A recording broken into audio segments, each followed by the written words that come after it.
but experiencing it is.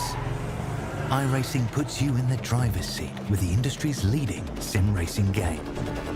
Drive on laser scan replicas of the greatest racing circuits from around the world. Go head-to-head against other drivers chosen by skill-based matchmaking to ensure competitive racing at every level. Compete across all your favorite series. In officially licensed cars, engineered to deliver the most accurate driving experience possible.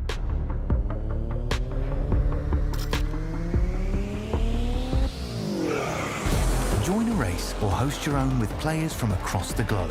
Race against the computer or in a league with friends. Feel the thrill behind the wheel. Visit iRacing.com.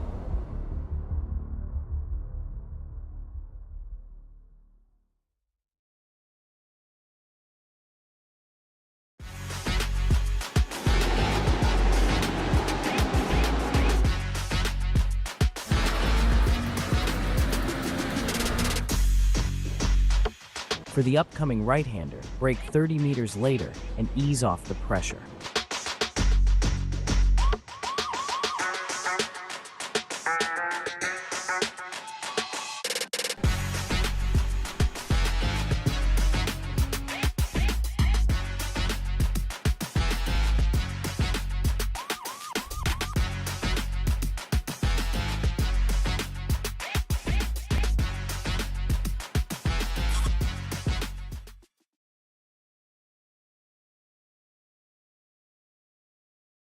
Are you spending a lot of time looking for setups and struggling for faster lap times? Are you tired of searching online for answers? Would you like to get setups, analysis and tutorials from some of the best sim racers in the world like Ralph Alla, Mitchell de Jong, Martin Krunker, Josh Rogers and many more? If so, virtualracingschool.com is the answer you've been looking for. VRS data packs provide hot laps from our professional coaches for you to analyse and replicate. They provide tutorials that walk you through the fastest laps and what the pros did to achieve the best times. And they provide the setups you need to ensure your car is competitive in both oval and road racing. If you're ready to get faster and reach more podiums sooner than later, just go to virtualracingschool.com and sign up for a free account today.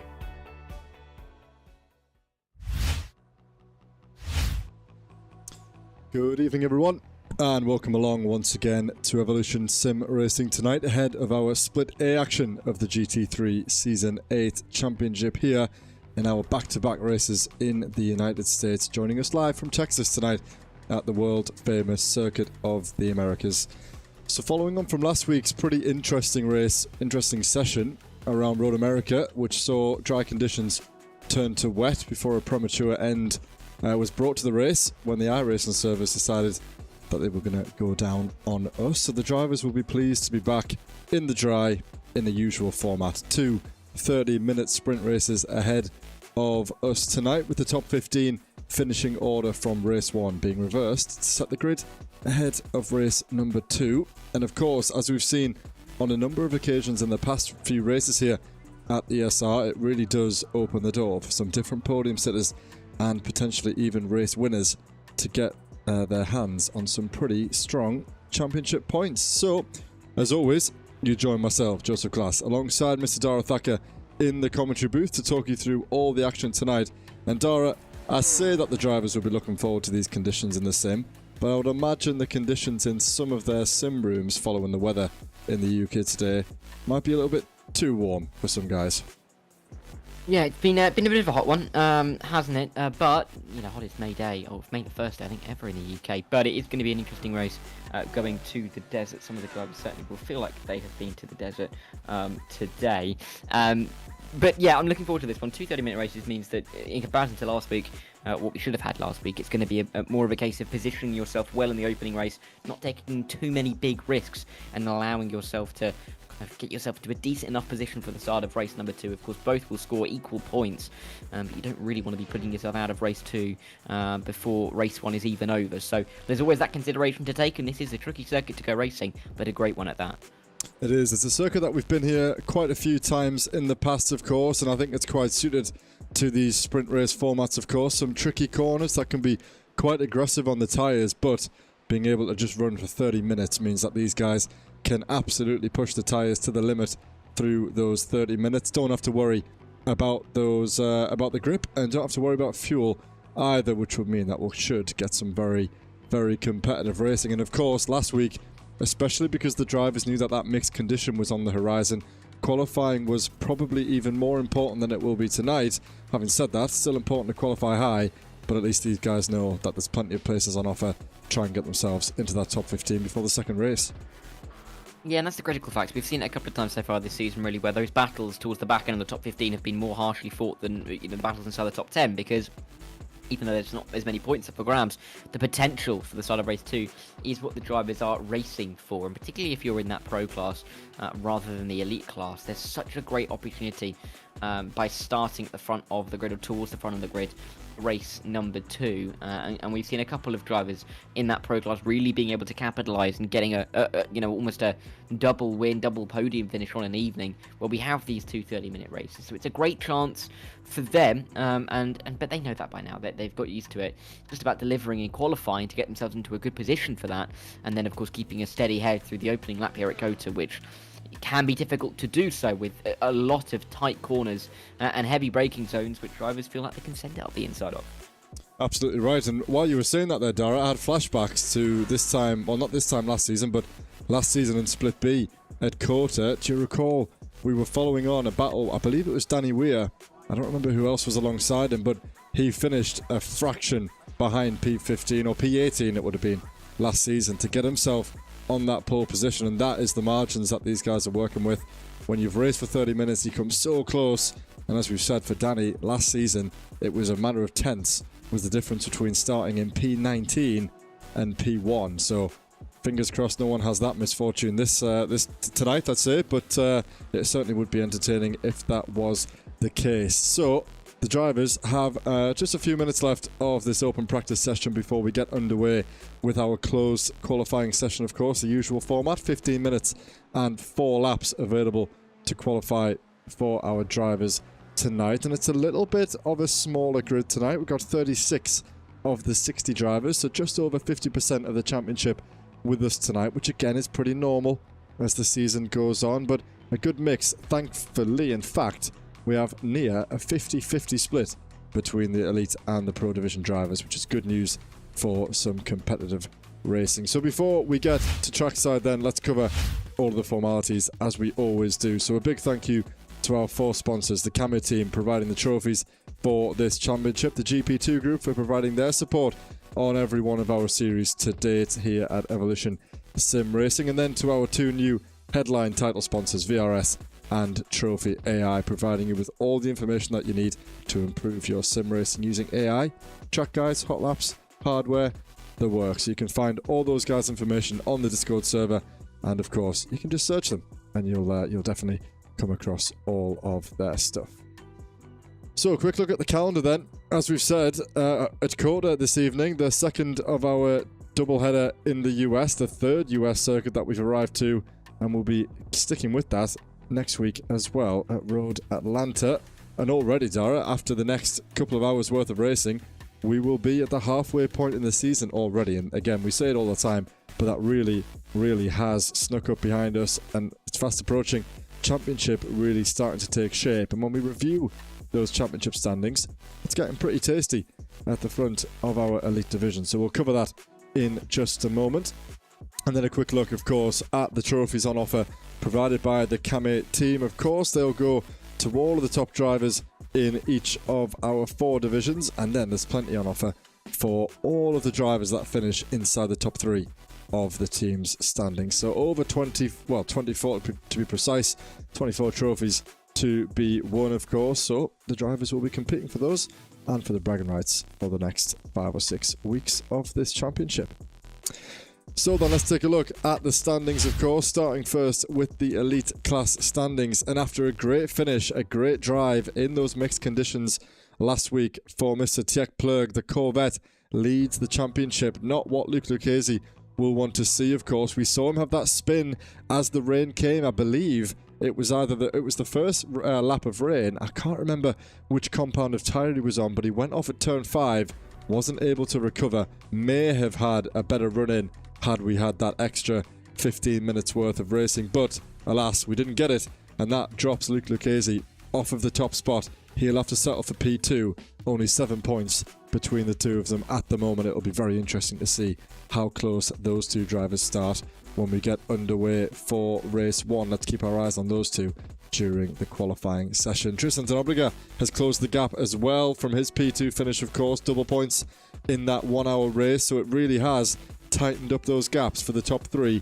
Looking pretty separated now outside of those trophy positions. 4th, Justin Eloff, the 3rd of our RDSA drivers, 64 points away from a trophy. Still so many to play for, but that top 3 really starting to break away now, of course. Tjek Plug, interestingly, the only driver, and only one of 2 drivers actually, in the entire field, who's won more than 1 race so far this season. Neither Luke Lucchese or Tristan Obriga can say that, so good work so far by Mr. Plurk, who leads the championship.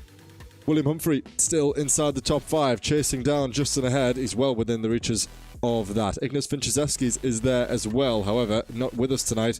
He seems a little bit under the weather, I think, so he won't be joining us, which does open the door for the DDK Racing Team E driver. Raz Harper in the Acura could get himself inside the top 5 potentially with a good race tonight. The leading driver in the championship without a podium, ironically, but then Hayden Phoenix Miller got himself a podium this time last week, and Jimmy Vyman right at the start of the season. They will both start ahead of Luke King, who rounds out our top 10 in what is a very, very competitive top 10, I must say. Sam Derbyshire going well in practice so far for Mr. Sam Derbyshire. Inside 11th, could be on for a pretty strong race start here if things go his way during qualifying, so that's another one to watch. And then it's Quinton Verdonk inside the top 12, just about on this graphic, but those the tally, should I say, between each of those drivers, very, very minimal, all the way from 5th down to 12th. So much can change. One good result or one bad result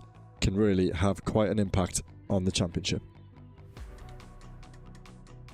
Over then, of course, looking at the pro standings, and it's going to be an interesting one going into this race, mainly because of the difficulties that Kalle Leskinen had over at Road America. He wasn't able to calm or really control the conditions in the way that he would have wanted to, and after 2 wins in rounds 1 and 5, he finds himself now with just that 39-point advantage over Chris Jennings, going along very nicely indeed for that Y-Axis Sim Sports car, and he's looking to put himself into title winning contention this evening, which realistically he already is, but he's glad to get closer to that championship lead. A little bit further back we find David Hutchinson, the first of the McLaren drivers. He finished P2 back at Road America, and that's backing up the P3 that he got the round before, so showing that he can keep up maybe a little bit of momentum. He's going to be one that we have to watch very closely in qualifying this evening. Biagalo Cutrale, he's been there or thereabouts in quite a few races so far this season, which is why he's up in the top 4, but that little bit of inconsistency may come back to bite him as the Virtual Racing Team driver looks to get himself into what could be a trophy winning top 3 position. Davy Daniels hasn't really quite reached the heights that he found winning a race just a couple of rounds ago. He's been outside the top 20 twice now, and he's slipped to P5 in the championship, looking to try and recover some of those points and some of that drive going into next week's event by getting a good result here. Joshua Cohen, again, race win, getting him a bit of a boost up to P6 in the championship, and the same can be said for Robin L. Brown, last time's race winner back at Road America. He just drove away from the pack in the dry, and then particularly in the wet. He didn't look back, and he now finds himself in the top 7 in the championship and looking to push on from there. Lorenzo Gorgetto, the second of the Virtual Racing Team duo in the top 8, finds himself just shy of that 150-point threshold, with Joshua Ness just behind him on 143. Alex Fretwell completes the top 10, and with 2 podiums for a top 10 championship sitter, it just shows how competitive this championship really has been up to this point. A little bit further back we find Victor Van Zeist and Evan May, the Porsche driver and the BMW driver, looking to try and get themselves a little bit closer to the top 10 tonight. Evan Main looking to cross that 100-point threshold. Yeah, very good stuff. It's a shame for Mr. Leskinen that didn't go his way, but it is good news for the entertainment in the championship. So let's see how those top 3 get on tonight. So then a quick look at the team's standings, of course. As you might expect, RDSA still lead the way with a 97-point margin over the first of the Axis Sim Sports drivers. So it's Denobriga, Luke King, Luke Lucchese and Justin Eloff, 4 of our elite drivers going well in that championship as it stands then. Croft, Parkhurst and Muntian down there in Split B doing okay as things stand as well. And then it's the first of the Vulcan teams, the Vulcan Motorsports Gold team. Quinton Verdonk, Ignas Vincezewski's Antje Klerk also on, well, currently with their hands on a trophy inside the top 3. Sadly, for the RLH drivers, it's not so good news. They've dropped out of the top 3, I think, for the first time this season. Fretwell, Palo and Van Ren need to get the finger out and get those results back on the board. The first of our GP2 teams is the Kameh Porsche team, the B-split team of Scott Kostrick, John Ludbrook, James Bostock and Gareth Newton, putting pressure on that top 3 for sure. Watch out for them in our other broadcast. Those guys mean business for sure, and of course having 4 drivers really does put them in good stead to try and get ahead of the next 3 teams. Then in P6, it's the second of our Access Sim Sports teams. Chris Jennings, Jordan Ellis and Joshua Cohen. They're thereabouts, but need to start improving their race results if they're going to get themselves inside that top 5. Then it's our first 2-man team, Hayden Miller and Grant Miller for Phoenix Racing, 9 points away from the top 6.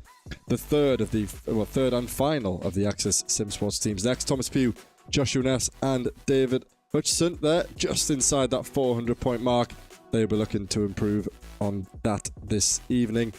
The first of the DDK team, which I'm not surprised actually by this. The competitiveness that they've shown in the elite class. It surprises me that they're not a little bit higher up in the team standings, of course. Sam Derbyshire, as we alluded to, had a pretty good time of it so far tonight. Raz Harper's been there or thereabouts as well, so let's see if they can improve later on. Rounding out the top 10, it's the second GP2 team, this time the Suma team. Paul Cowlishaw, Robin Noel Brown with us here in A split, Robin Aston and Jim Fox down there in B split. About the perfect combination, having 2 drivers in each split, and I believe 2 drivers in each class as well. So theoretically, those guys could bring home maximum points, something that not too many of the other teams can say. Well, that would be very hard to do, albeit. Next up then, the top 11 all the way down to P20, the virtual racing team, Vulcan Motorsports Silver, Simcast, Vulcan Fasteners, the Dexterous team, Matt Hoyland, James Howarth, Sean Clark and Owen Seward in P16. LS Racing are ahead of the Nifos Glastic Racing team in P18. Then it's MJK and the second of our DDK teams of Tom Weston, David Daniels and Gilles Philipparts rounding out the top 20. So let's head to trackside then, just in time for the start of this qualifying session. We're right on board with Mr. Robin Noel Brown for the time being and see how he gets on as he looks to start and set away on his first qualifying time. Is he coming around? He's going onto the main straight, I think, at the back of the circuit. No, he's not. He's nearly at the end of the lap. So again, timing this pretty well as we get underway for our first of 4 laps. And we'll see, Dara, how Robin gets on, of course. One of the only promoted drivers from B-split into the top split. So a competitive run out for him over the last couple of weeks, of course. Did well around Mugello. Didn't do too bad last week either. And now let's see if he can repeat that effort as he heads off on his first lap around the Circuit of the Americas. Yeah, this is such a great track to go racing, and it really is a driver's track as well. It can be a little bit staccato in terms of how it's built up and how the track is constructed, but I definitely think this is one that drivers do enjoy driving. Turn 1, you really see the track open up beneath you, as it's difficult to release the throttle pedal. Car wants to just spin yourself, or that rear wants to go around just that little bit more than it does at other parts of the circuit, and you've got to control it through turn 2, 3, 4, 5 and 6 just keep coming at you as you flow through these S's, of course modelled by Herman Tilke off of Maggots and Beckett's. That's the effect he was going for, and then it's still cranking on that right-hander before getting into turn 7 and then into the right-hander at turn 8. Difficult to then judge turn 9 because it's a blind entry to the corner. You don't really know exactly where that apex is, and then you rise over the crest, dive down through turn 10, this little flick left, and then you're into the really important, I'd argue the most important corner on the lap, turn number 11. It's a place where you can make an overtake. It's a place where you can set up an overtake, but the most crucial thing about all of it is getting that exit onto the back straight and keeping yourself going for the rest of the lap. Such a difficult place to really get the power down when you know how crucial it is to just make sure that you are applying as much throttle as you absolutely dare. And then it is this really long straight where we're going to see a lot of slipstream in action down into this turn number 12. Very tight left-hander. We will see drivers go around the outside, down the inside around that corner, and that they will still be side by side towards the end of the second sector. Here at turn 13, where the track turns right for a bit of a double apex right-hander at 13, and then this little right-hander at 14. 15 and 16 of these two left-handers coming into yet another tight corner. We often see a couple of dives to the inside there as well, so keep an eye out for that as we work our way through the race. And then it just, the continuous nature of the right-hander, modelled a little bit off of Tilke's own Istanbul Park turn number 8, where he just keeps going. And then it's just that little flick left in towards the final couple of corners. Don't invalidate your lap time here. Don't give yourself an off track, and then work your way through that final corner. Again, try and apply that throttle as early as you can. Difficult to drift it that wide, difficult to spin the rear tyres up, but nicely done by last week's race winner. And Noel Brown goes to P2 in the Pro Class for the time being. Yeah, pretty good lap to set us away, of course. 7/10 off of Biagio Cutrale at the moment, and 9.93 for the Ferrari driver. In the meantime, Sam Derbyshire has continued that practice pace. He's right at the front of the field at the moment with a 2-minute 4.768. William Humphrey has just put a time in there to share the front row with him. First runs complete by half the field. Everyone but Paul Cowlishaw out on the circuit, of course. Just about 36 with us at the moment, so we do expect more times to come in. Kalle Leskinen, he's about to set off on his first lap. Outlap complete. Here goes the Finn, looking to improve on his worst result of the season this time last week. He'll be fingers crossed that he can get himself right toward the sharp end of the field, get himself away from those other pro drivers, try and give himself a little bit of an elite buffer, which is something we've seen him do time and time again. He's got to get a lap on the board first, though. He's going to have about 4 attempts added if he's got enough time, which I think he might not actually, but he probably will be able to get those 4 laps done. But with it being quite a long circuit, this one, you've really got to make this qualifying time count, and the Finn is looking to do that straight from the get-go. Who's about to cross the line? Here comes Jack Plurg. This will be an interesting one, actually. Of course, last week's race winner, the current Elite Championship leader. Don't think he'd have expected to find himself in this position, Dara, so deep into the championship, but hey, all's well for him at the moment. Is he going to disturb those guys inside the top 5? Let's see. Yeah, is there going to be a time good enough to jump him up the order just that little bit? Yes, there is. Good enough for P3. Just about, well, under 4/10 off of what Sam Derbyshire has done.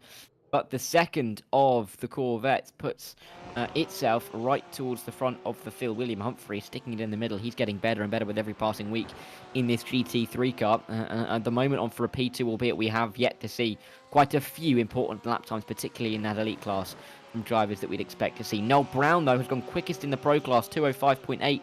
Is now the benchmark there, a lap time that would be good enough for P8 overall. But let's see if he can improve on that just that little bit more and get himself into the mix, maybe for a top 6 in the overall starting grid. Humphrey doesn't improve in the end, and he'll have to go again. We'll stay P2 for the time being.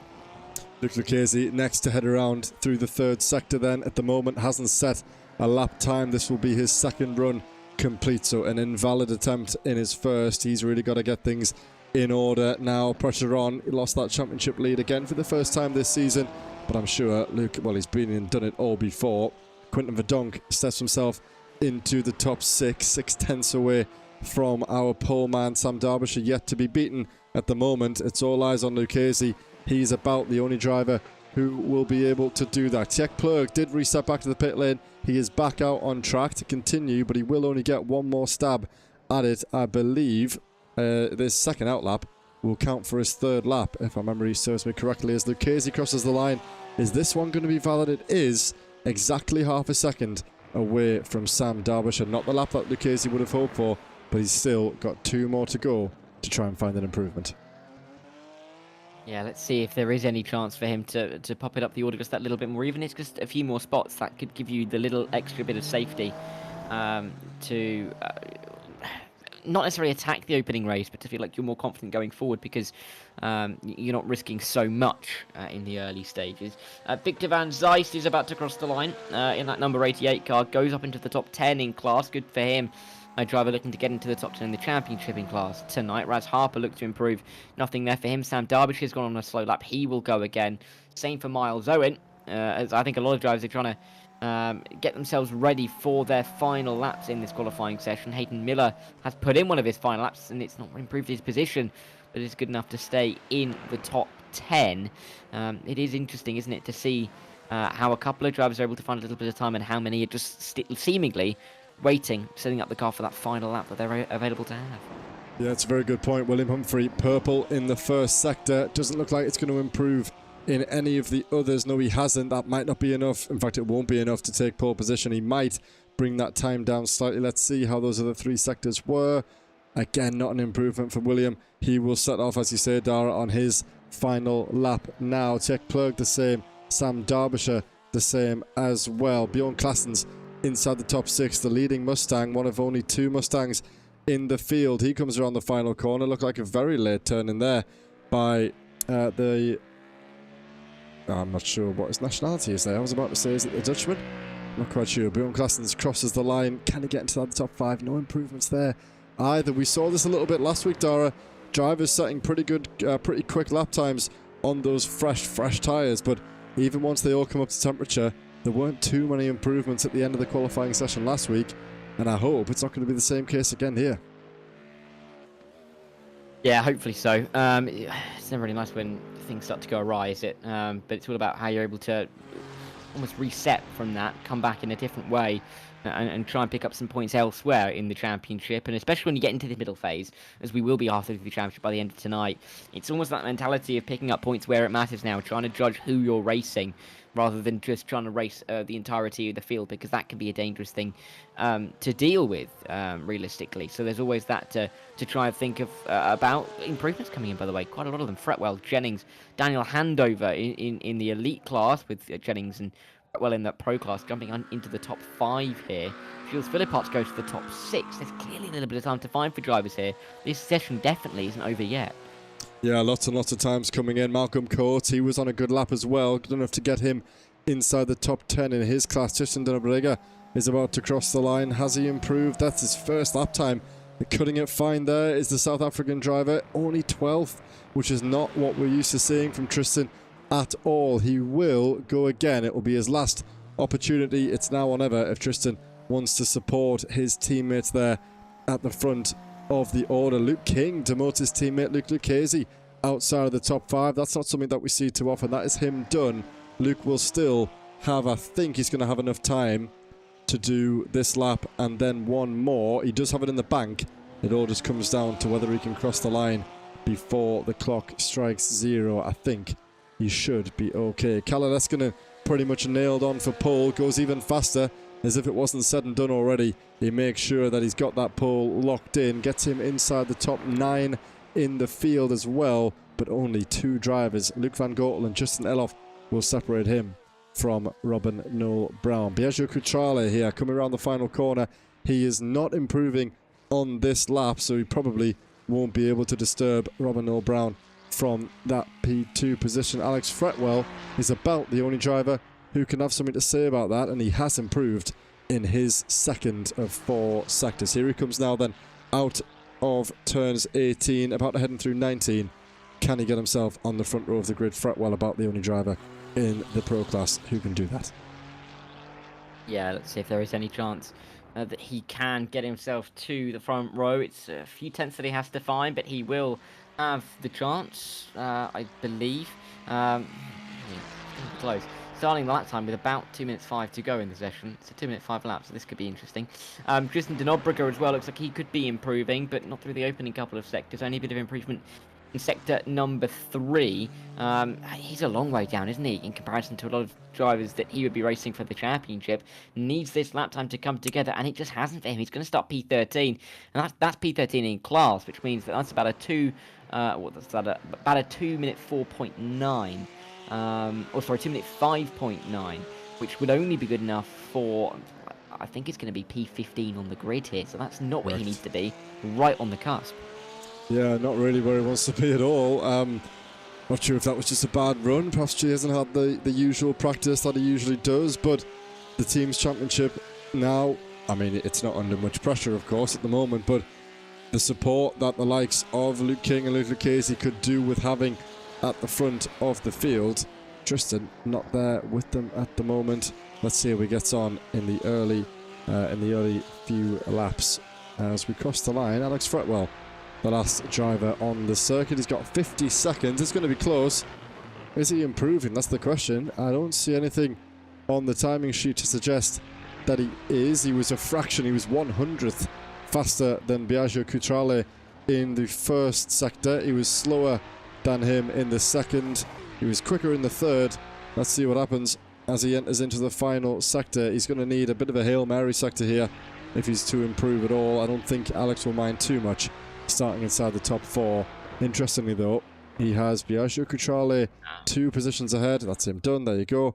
Biagio Cutrale 2 positions ahead. Then it's the elite Jimmy Vyman, then Alex, and then elite in behind him as well. So a bit of a mixture between the two classes as we look from P15 to P20 in the overall standings there.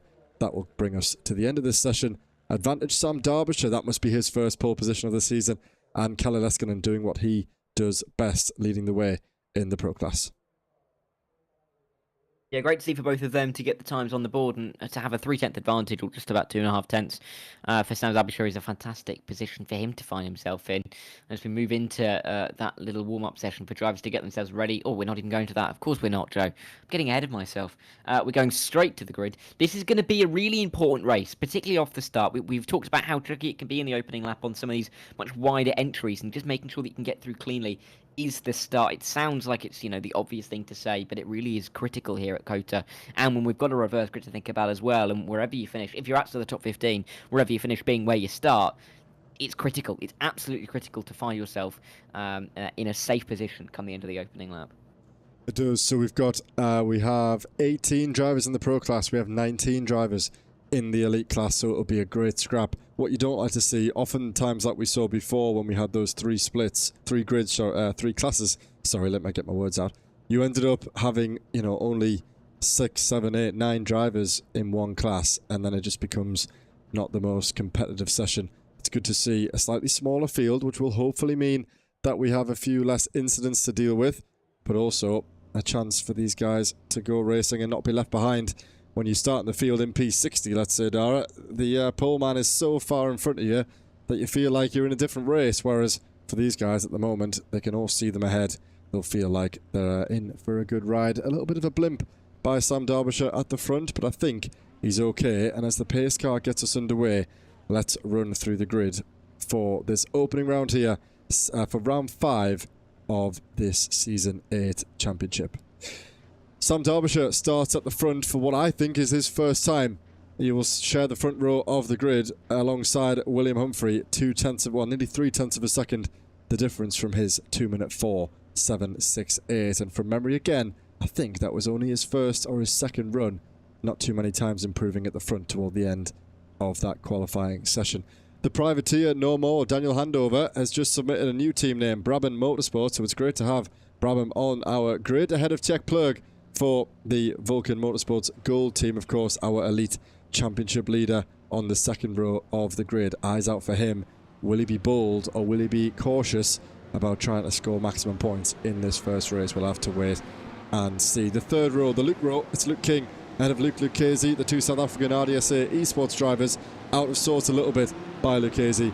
Let's see how he gets on in the opening few corners. Those two will start ahead of Bjorn Claessens and Quinton Verdonk. Then it's the pole man, Kalle Leskinen, in the pro class ahead of Luke Van Gotel, rounding out our front 5 rows of the grid. Justin Eloff and Robin Noel Brown will start ahead of Phoenix Miller and Matt Hoyland. Tristan Denobliger, P15, difficult for Tristan, another one to watch at the start of the session. Biagio Cutrale in P16 ahead of Jimmy Vyman. Alex Fretwell, Dominic Horvath-Sanity and Chris Jennings will round out our top 20. It will be Gilles Philippart, David Hutchison, Clyde Veyer and Raz Harper out of touch a little bit in that pro area. Elite driver in amongst the pro drivers. They will start ahead of Stephen Codman and Malcolm Coates on row 13. Lorenzo Gogetto and Jakob Krafek will be inside the top 28 ahead of Victor Van Zeist and Lawrence van der Water. And it'll be Joshua Ness, Alexander Freuter, Lawrence De Dapper and Jung Gonzalez in P34. It'll be Miles Owens and Evan May in the last of our qualifiers on row 18, with Paul Cowlishaw rounding up the back. Didn't set a qualifying time. See what Paul can do from the start of this race, Dara. I'll hand this one over to you. Yeah, it's going to be a really important launch, as we've mentioned. How can you do it? It's not the longest run to the line. It's going to be quite frantic into the opening corner, but it's a great position for Sam Derbyshire to find himself in. We are racing nearly. No, we're going to wait for the other start line. Thankfully, give a little bit more room to the drivers in behind, but does Sam Derbyshire decide that he's going to jump? He's waiting for those lights. He's gone now. He's gone a little bit earlier than I think William Humphrey was expecting. He's been jumped just that little bit around the outside as well. Comes the number 87. They fan out as he'd expect them to turn number 1. Humphrey defending the inside and the outside as they were on their way through the opening turn. The RDSA drivers going side by side. There's an RDSA around. That's Justin Eloff, I believe, going around. And Tristan Denobrica caught up in it as well. Everyone happy to go wide to avoid. And they go 3-4 wide as they exit turn number 1 with more drama, more contact down through turn number 2. The leaders have got through nicely, but is there everybody through at turn 2? No, there is not. Lorenzo Gorgetto's gone around, and he will have to sit at the back of the field for just a little while. Daniel Handover towards the front in that Brabham Motorsports entry. So really good start for those at the front, but it's a little bit frantic. That midfield is going to be really shaken up, and we could see some new drivers moving into that top 15 by the end of lap number 1. You're absolutely right then. Justin Eloff, Piaggio Crociale and Jimmy Vyman, the 3 drivers that have dropped a heap ton of places, nearly 20 places each for those 3 drivers respectively. Lorenzo Gorgetto is down at the back. Paul Cowlishaw didn't start this race, so that's Lorenzo at the back of the field then. First and second sector times coming in now. Luc Van Gortel sharing the road with Hayden Miller. It's a long run down toward the hairpin at turn 12. It's not really a hairpin, it's a 90-degree left. These two are going to go all the way there. They're pretty much the only two that are side by side. The inside line will favour the Acura. Hayden Phoenix Miller steps up, just about gets that one done. A little bit of a wobble. Who's that? Matt Hoyland in the Audi fancies his chances. That's a new livery for Hoyland. Looking very good up the inside. There goes Robin O'Brown, and around goes Matt Hoyland. That's him around and down, and he's going to have to painfully sit and wait for the rest of the field to come through. Tristan Denobrica there being forced to the outside line by the Mustang of Alexander Freuter there, and Tristan gets himself up. He's also down 8 positions. More contact. 2 of the Axis teams have come together. I believe that's contact between the 2 McLarens. Off goes Chris Jennings. Is that? No, into the barrier. Who is that struggling? David Hutchison with significant damage to that McLaren. That's going to have to go back to the pit lane, I think, Dara, and that's not what you like to see. Teammates seemingly coming together there. No, not at all, especially in the opening lap of the opening race of an evening. So, yeah, disappointing for them, no doubt about that. There's going to have to be a bit of a recovery effort over the next 57 and a bit minutes worth of racing. Luc Van Gortel going to the outside line, and Hayden Miller, the top 9 in the elite class, but it's not going to work out there for him. Really was a frantic start, wasn't it? You can see that illustrated by some of the gaps that we see, particularly in the elite class, with Tristan Denobrica, Justin Eloff dropping off the back of the rest of the pack, but they're still bringing along the likes of Vyman, Owens and Hoyland towards the back of the field. That has meant that there are a few more names that we are going to be talking about towards the front of the grid for the start of race number 2. Jakob Krafek, Winton Verdonk could be up there, although having said that, as it stands, he'd be starting outside of the top 5 for race number 2, so there's always that to think about. But it's now, I think, going to be a case of calming it down just a touch and biding your time for these moves. Luc Van Gortel nearly made me eat my words by sending it down the inside of 11, but thankfully, for my sake, he sat behind and waited. He did. So the top 4 are the drivers who've remained where they are from the race start. Luc Lucchesi is up 1 place. He's trailing Tjek Plug inside the top 5. You can just see him there with the Mustang in behind. Sam Derbyshire doing well off the start. He's managed to put a little bit of a gap in between him and William Humphrey. Not too much to be shouting about at the moment. Still lots of pressure, but about 7 to 8 tenths of a difference between the lead and the second car at the moment. Daniel Handover under more pressure though by Tjek Plug, of course, our new championship leader. He'll have a new fire in his belly. He'll want to put some pressure on that McLaren ahead and will not let up. Equally though, he's got to keep an eye on that rear view mirror, because Luc Lucchesi will know exactly what he has to do to try and get past Tjek Plug. This battle between these two is going to go very well. We sort of alluded to that earlier in qualifying, Dara, how these two could end up sharing that front row of the grid. In the end, there was not the front row of the grid, sharing a grid, and in the end there was only 1 car between them, and already they're going wheel to wheel. Daniel Handover setting the fastest lap of the session at the moment. William Humphrey could be under pressure anytime soon. Never mind, there it is. It's very soon. That could really open the door for Tjek Plug to try and get through. Yeah, and that's the issue for Daniel Handover. I think we talked about it a little bit last week, really, that when you're in a train of this kind of 3-4 car, in the nature of a train that's this kind of length, it really means that if you start attacking, you've got to be looking behind you. The drivers at the back of the train could really start to just pick their way through very carefully and be, very cautious about their lines, but also very astute. They're not having to worry about drivers in behind them taking advantage of some, weird and wonderful racing lines. But the drivers in the middle, in the meat of the sandwich, really have to be thinking about how they're attacking and being careful about it, because it could just take a little wide moment, a little bit of a slide, and all of a sudden they've let another car through, which isn't going to help them at all. So it's difficult to really play that kind of situation that the likes of Handover and Plug are facing. But Plug did nearly have that opportunity. Handover showing his hand a little bit too much and going for the move in a place where he may not have worked out too well, but in the end it worked out okay. I think Humphrey was wise to it and was able just to go that little bit deeper into the corner to avoid any kind of potential contact or potential send. And Obregon moving his way through nicely as well. Problem for him is to get any closer to his class positions, he's got to overtake one or two more pro drivers, which isn't always very useful. Well, Tristan's target at the moment is to finish where he started and where he qualified. Currently P19 on the road. He's got 4 places that he has to gain to try and get back to that reverse grid. If he can do that in the next 25 minutes, which he'd put a bet on that he would, at least I would, then he'd be on the front row of the grid for the second race. That was his target at the moment. He can't ask for too much more than that, of course. He's going to be hoping for incidents up ahead. Luc van Goortel pretty close to the drivers in and around him. In fact, something has happened because they're all starting to bunch up there. It's getting very tight. Who's that between Quinton Verdonk, Hayden Miller and Luke King? Closer than they were just a moment ago. That's the kind of thing that Denobligate will be hoping for. And look at that, the slow Acura ahead. Who's that? Hayden Miller, under all sorts of pressure by Luke King. Doesn't think about coming out the slipstream there. Stays in behind him. Perhaps wants to get a better exit here. And maybe a little bit of damage on that Acura ahead. But as we say, Denobligate now -4 places off the start. He was -8 after turn 1. So he's gained half of what he has to already. 23 minutes to go. Keep your eyes on that timing tower, because I'm sure he'll make up a little bit more ground before the end of this race. Luc van Goortel putting a little bit of pressure now on Luke King. In fact, I think something must have happened to van Goortel, because he was directly behind Hayden Miller just a few moments ago. So we'll see if we can catch up with that in just a moment. But for now, this pack fighting for the top 8, looking good, while Luke Lucchese puts pressure on the top 4.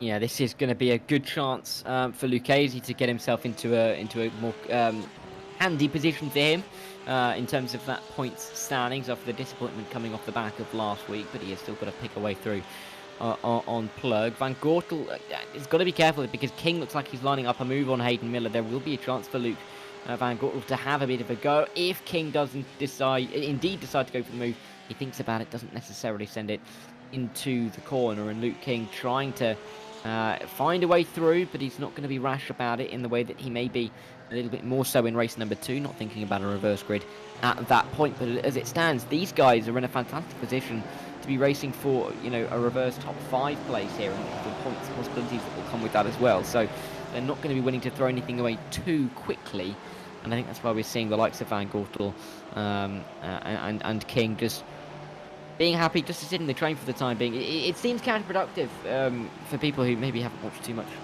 sim racing or racing in general, because it doesn't really make much sense to stick in behind and not really make moves to go for the win. I know a lot of people as well say that racing drivers should always be going for every single move, every single opportunity, but there is something to be said about being very careful about your racecraft, and those kind of drivers often find themselves towards the top in the championship. They're not necessarily winning the races, but they're getting onto the podium, and that's what that kind of consistency and ability to pick up points regularly is what gets you higher up in the championship, in any championship.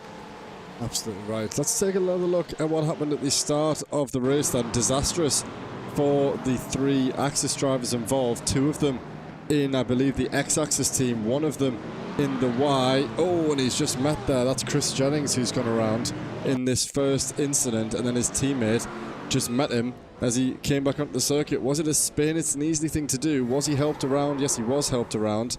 Not sure who that was, and then just couldn't quite get out the way in time, and his teammate bonks him through, and that's what the damage on David Hutchinson's McLaren was the cause of. So not something that we've seen for a while at Dara. Sort of 2 or 3 drivers from the same sister team setup getting involved in a collision, but that is wrong place, wrong time for the vast majority of those 3 drivers. Yeah, it's difficult at that part of the circuit as well, just to keep yourself out of the way of any kind of collision like that. So disappointing for them. 2 by 2. It's almost a Noah's Ark formation on the entry and the exit, as Lawrence Dapper is one of the drivers filing his way through. He's got the likes of Matt Hoyland, Jimmy Vineman around him as well as they run their way towards turn number 12. And you can see the slipstream effect. The Matt Hoyland is not picking up. That number... It's now, though. 25, it's 25. The car in P25, yeah, exactly. Going down in towards turn number 12, looking for the move, and the Dapper goes deep, but not quite deep enough to fend off the move from Matt Hoyland, and Hoyland's going to get himself through. Just making sure that he sixes no down the inside and gives himself a chance, and it's worked out for him. And for the only Audi in the field, he's up into the top 17, which I know isn't where he wants to be, but he is doing his best to try and get himself back towards that top 15. Oh, there goes Pietro Cutrale, round and down. He's going to have to get that one back going again. Hasn't had the best start. He and his teammate, Lorenzo Gorgetto, really struggling outside the top 10 in class, outside the top 30 in the field. Here we go then, back inside the top 10. Luke Van Gortel still putting under pressure on Luke King. Ahead once again, going into turn 1, waiting for one of these Porsches to dip out of the slipstream. Don't make contact. They've managed to get through the first corner. Robin Noah Brown sitting pretty in P3. In behind them, Fretwell. He's up 5 places, just 1 position in class, however, from P4 up into the top 3. He'll be pleased with that. Following on from last week, of course, when he got that podium, his second podium of the season. If he can get another one right away, that's exactly the kind of performance that he needs to try and cement that place inside the top 10. That's right on board a little bit with Fretwell. He's got prime viewing at the moment of this cluster of cars up ahead. Are we finally going to see someone making a move into the hairpin? We saw 2 by 2 the lap before, a little bit further down the grid.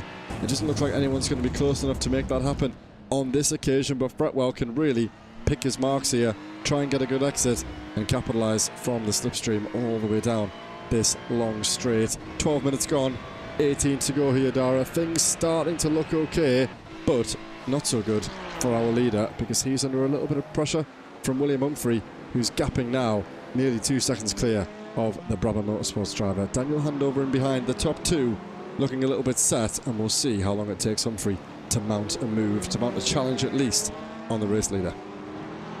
It seems that Williams kind of gone through that phase of pain, isn't he, where he was having to defend that little bit more, having to make sure that he was, you know, conscious of the threat behind him, rather than being able to go forward. But having fended off Daniel Handover, at least for the time being, he's been able to almost just refocus in and just gain those couple of tenths a lap on Sam Derbyshire that have allowed him to be in this position now where he is picking up a decent slipstream down towards turn 1, down towards turn 12, and those other little straights around the lap as well. So he's in a very good position here. Look at the last lap time, 2:05.7. Well, actually, that doesn't illustrate my point. William Humphrey's a little bit slower than the last lap, but he is still sticking around there or thereabouts in terms of that slipstream window. Luke Lucchese looking to maybe go for a move as well on Plurg, maybe down at turn number 1. Maybe, I don't think he's gone for it this time by, but he's getting very close to the back of Plurg. Those two definitely championship rivals for the rest of this season. Oh, William, though, turning it a little bit too late for turn 4, has to jump over turn number 5. And I wouldn't be surprised if he gets an off track for that one. He's going to drop back that little bit further from Sam Derbyshire now. Yeah, it could even be a slowdown. I'm not quite sure how the circuit is configured, but that was a nasty one. He caught it well. It could have gone very wrong if the balance shifted back over to the left. Will could have found the barrier very quickly, but he spotted the danger and pulled out just in time. Manages to, yeah, you can see he's serving that slowdown in the braking zone. He was very, very early and off the throttle there. So that does alleviate the pressure somewhat on our race leader. And I was going to say, Dara, Sam up here in the lead of the race, he hasn't even been inside the top 5 in the championship so far this season. I'm not sure if something's changed, perhaps. Has he changed his preparation, or is he just a big fan of this circuit? Is it just a one-off? But it's something that he's not experienced before. Handling it so far, so good. He'll be pained to realise, though, about the top 15 reverse grid, because it'll be another completely different ball game for him to try and make his way through the field. But he does have the pace, and that's the most important thing. Not a fluke position that he finds himself in. He definitely deserves to be there. Set the fastest time in qualifying, setting the fastest laps in the race, and leading quite comfortably now, because William Humphrey is now going to be in the clutches of 3. Handover, Plurg and Lucchese, all going to be within reaches in a moment. The more they battle, the easier it becomes as we cross the halfway point in this first race. Going well so far for the DDK race leader. Yeah, and with that slowdown that William Humphrey got, it's just giving them that little bit more breathing room again as we approach that half distance point, which will come around in just a few seconds time. There will be 8 laps to go to the end of the race as we do see this battle continue for Luke King, trying to get himself up into the top 9 once again as they cross the line. Luke King right behind now, trying to find an inside line. Van Gortel squeezing as hard as he can. He's nearly pushing him into the wall there. There will be an inside line though for Luke King. He was always going to be steaming down there. Is he going to be able to get this one done? You bet he is. Or is he just about on the exit, gets enough drive down the hill? He will cover off the line through turn 2, and Luke King up into the top 9. Effectively done. Now the task is to go after Hayden Miller, and he's about another second and a half up the road. But he's cleared Luke Van Gortel and can try and push himself towards that top 8, which is going to be crucial for him.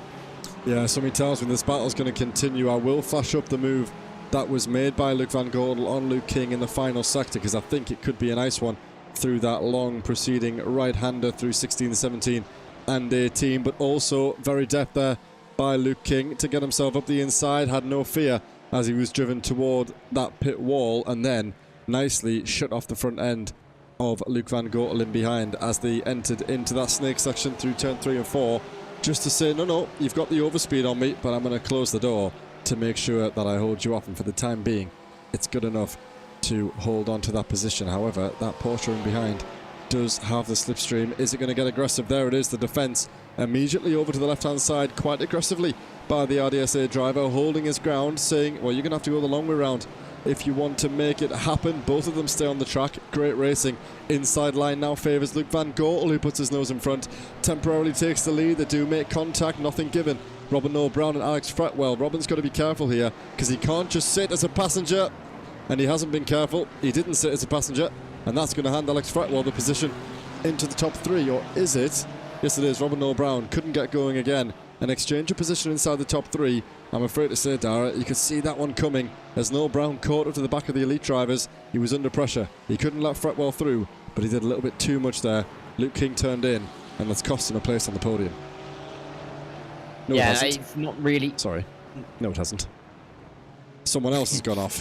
He's still on the podium, but now it's not P2. Yeah, exactly. It's the ups and downs, isn't it, of a race like this for him for the time being. But this is going to get close towards the end of the race, you'd expect, particularly with Fretwell and Noel Brown. I mean, Noel Brown, particularly off the back of what he had last week in terms of that really consistent 45 minutes really worth of racing where he just pulled away and didn't really look like he was at risk too much or at all throughout that race.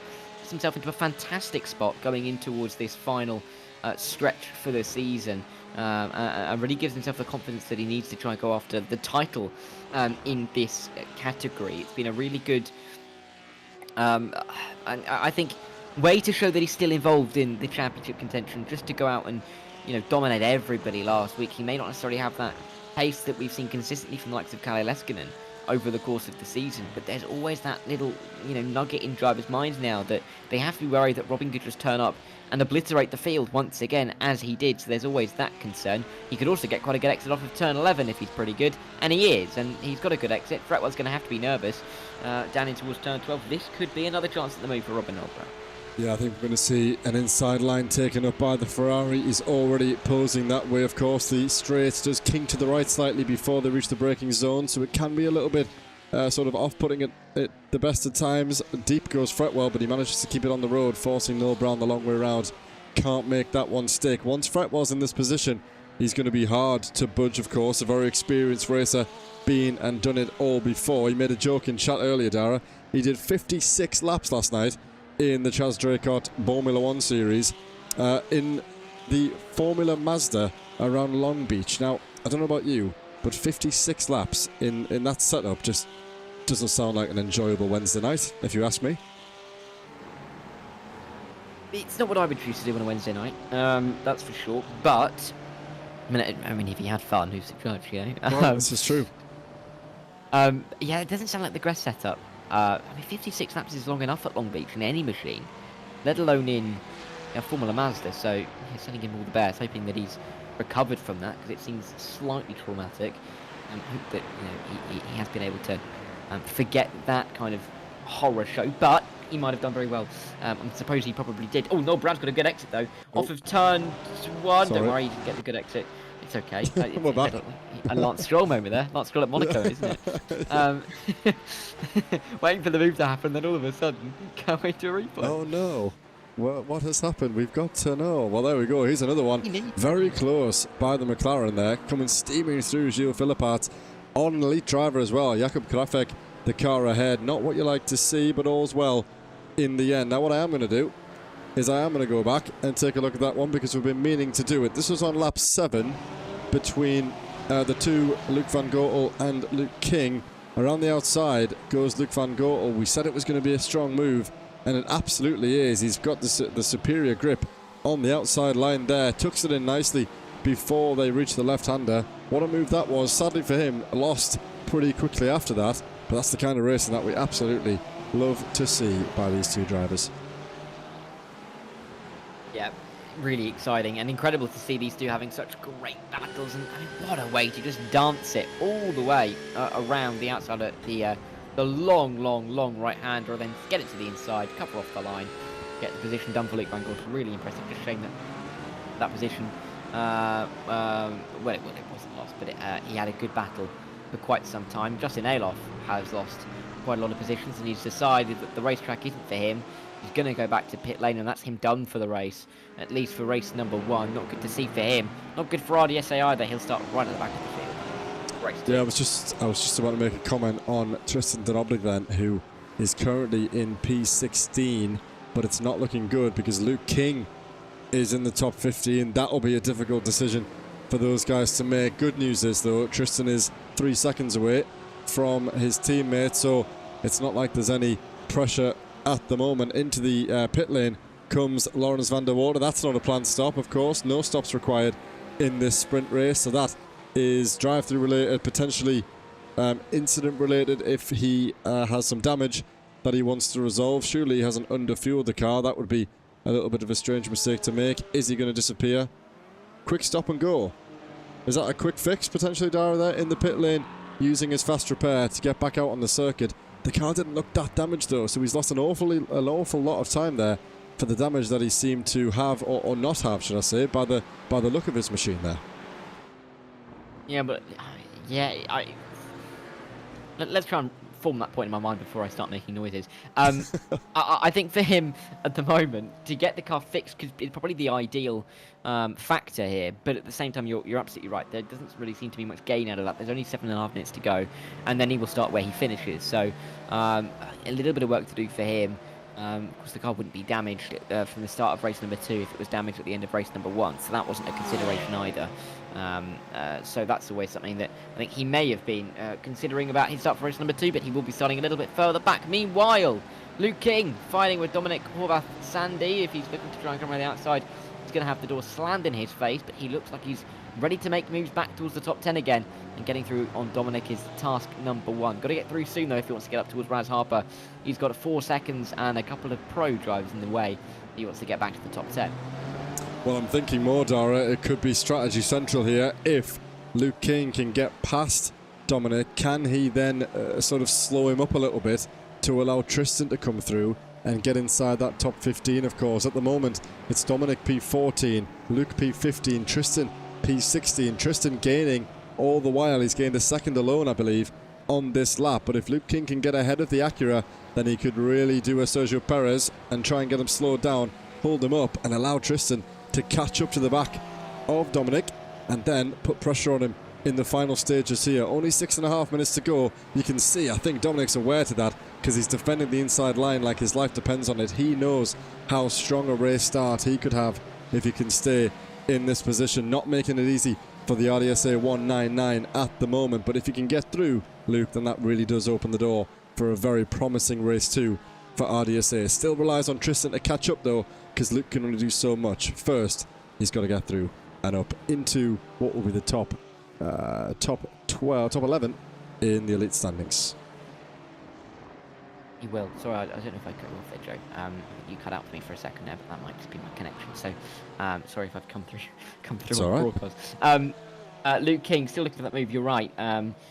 from what I was saying before, that getting through is going to be important here, but he needs to try and do it maybe on the exit of turn 11 here into turn 12. Looks like he's prioritising the exit there by getting a good drive, but he's lost too much time into the entry of the corner, and it feels like he's going to be a little bit too far back, but he will gain forever down this long back straight with only about 5 minutes of the session left to run here. There will be 3 more laps come the conclusion of this one, and he will be close enough. Oh. No, you have gone there, Dara. You will have to you're back. it somewhere else. Yeah, you Sorry. did drop it momentarily there. That's okay, but just for your awareness, just in case. But yeah, you're totally right. He's got just a few laps left to do it. It's pressure on. It's not looking good for Tristan. I was optimistic that he might have been able to get this one done. He is gaining on the back of them. And of course, any comings together further up the grid in the last couple of laps will have an impact on that. But at the moment, not the position that he needs to be in. Gilles Philippart's Malcolm Coates just in behind this battle, going side by side, wheel to wheel through the long right-hander. Are we going to see another attempt around the outside? This is for P4 in the Pro class. Very, very good points on offer between these two drivers. Gilles Philippart has gained 2 places in class. Malcolm up 5 places in class alone and 8 in the overall grid. So both of these have had a great drive so far. And I must say, Gilles gaining 4 places overall with that damage on the front of his car is a very good effort, to say the least. Luke King still in behind then, and he is gaining again here, Dara, right on the back of him as they head through the first sector. So there's only going to be 2 laps to go, maybe 3 at best. So Luke's running out of opportunities here, and Tristan not yet on the back of this pack. Yeah, I think that at the end of this one, we'll have 2 more to go. So 3, including this one, for Dominic to try and have to defend from Luke King. 4, a couple of moves happening towards the back end of the Pro class for a couple of changes. Not too sure who that was though, as we keep an eye on that. Everman and Chris Jennings, of course, running very close together, just outside the top 10 in that class. I'll be interested, I think, to see going into race 2, particularly in that Pro class, how the dynamic will be between the likes of Brett and Robin Earl Brown, because of course they're looking like they're going to be starting very much around each other. It will be interesting. I don't know if you can chuck it up, Joe, just to look at that overall race picture, just to give a sense of where that top 15 is, because Luke King is on the cusp here. Denobreger is the one coming back, and after the spin at turn 1, he has got that little bit more pace, but the difficulties that he found in qualifying would suggest that he maybe isn't as quick here as he is at other circuits. I think both of these guys have to be wary of Tristan, because with another 2 laps to go at the end of this one, he's definitely going to factor in at the end of the race. Yeah, a couple of close battles at the front. We can see Luke Lucchese, Tiek Plug thinking about an exchange of positions. Sadly for Tristan, it's all kicking off behind him. Coates past traffic. Hoyland, this looks like a great battle actually. Let's cut over to this one. 5 of them heading through these tricky sequence of corners. Hoyland in the middle. He's got Stephen Codman in behind him. Are we going to see another opportunity here for someone to go around the outside in the Audi, looking for the inside line as the Acura ahead drifts off of the racing line? Bjorn Klassen's in the pit lane here. This could be great news for Tristan Denobreger. Let's see. In fact, it will be. They're going to come through. Robert Noel Brown as well in the pit lane. Disaster for the man who was in P2 or P3 just a moment ago. Tristan and Luke come through, and that is Denobreger up into the top 15 on what will probably be the last, if not the penultimate lap here. Drama at the end. I'm not sure what went wrong there for Classens. Noel Brown with a drive through. That'll come back to bite him. He is outside of the top 15. Disaster for Noel Brown having to stop as all of that. There it is, the pack that we were just with a moment ago. Robert Noel Brown comes out behind a lot of them and has to slow at the apex of turn 1 there. Yeah, really not what he needed at all, and that's going to be slightly devastating for him. For Tristan Denobreger, though, now he's inside that top 15. It now means that he has a chance to almost decide where he starts for race number 2. Does he just stay here in P15, pick up the points for finishing in 13th in class, and then take pole for race number 2? It's not going to be that big of an increase from 13th to 12th, only a point or 2 in change. Is that worth giving away the pole? We'll have to wait and see what he decides, but he's not got long to really make a decision, because we're about to go on to the final lap of the race. It's also interesting now that Alex Fretwell looks like he's going to be on the pole in terms of the pro drivers, and just himself and Kalle Laskin is going to be involved in that reverse grid, meaning they're going to have a decent gap back to Gilles Philipparts, who is in the top 3 in class. So the dynamics of this race are changing, in the championship as well. For Kalle Leskinen, this is absolutely ideal.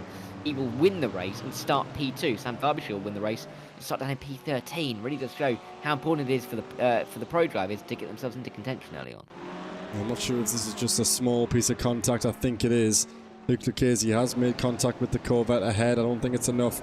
Oh, look at that. He spun the car. Managed to get it going again under no pressure in behind. So no loss of position, just loss of time then. Let's see as Raz comes around the final corner. Are we on the final lap of the race? Yes, the white flag waving there in the, what do you call it? The marshal post or whatever the right word for that is. Not quite sure. But this will be the final lap of the race. And just a word on these two again, Dara. I think Tristan will know that the pole position is better than the 2 points that he'll get by getting past his teammate, of course. If there's an incident, then he's going to snap at the opportunity to get a few extra points. But you'd like to think, I mean, as we said, he doesn't seem to have the most pace around this circuit in particular here tonight. But Tristan starting on pole position is something that he's done so many times before that you'd like to think he would be in with a good chance at holding on to it. Maybe he can pull something out the bag, find a few extra 10th here and there and be a bit more consistent to try and hold on to those places while the likes of Derbyshire and Humphrey, who've been the clear favourites out front, start to make their way through the rest of those 13 drivers that will start ahead of them. So all to play for RDSA. It's gone so well for them in the end, and they've only got another handful of corners to cement that reverse grid pole position. Good job for Dominic Sanity ahead to hold off these two as well. A formidable pair to Avenue Mirrors, but he's done a cracking job so far to stay put in the position that he is at the moment. Yeah, and I think for these guys, particularly the two RDSA guys, they know it's been a difficult race one, but they will start on the front row of the grid for race number 2 unless Luke King makes a move here on Dominic Horvath-Sandy, unless Horvath-Sandy's trying to, game it for reverse grid pole here. It doesn't look like he is. Tristan's going to come down the inside here on Luke King and take the position, which surprises me. But as they do that, I think Derbyshire's about to cross the line because he has been dominant in this race, really. Not really had too much to deal with, has he? Absolutely right then, there it is. It's a race victory for the DDK Racing Team E-Driver. His first of the season, his first top 5, his first podium, his first race win. He's done it all in one go. Congratulations, Mr. Derbyshire. Dominant in practice. Same can be said in qualifying, and that's a great way to win the first race, your first race of the season. William Humphrey back on the horse. His third podium of the season since the second and third races of the session. He hasn't been inside the top 5 ever since. And Daniel Handover, new team for him, and he's gets himself on the podium as well, potentially for the first time this season. Kalle Leskinen, he came around the final corner. Here he is. He extends his gap at the front of the order. His third race victory of the season.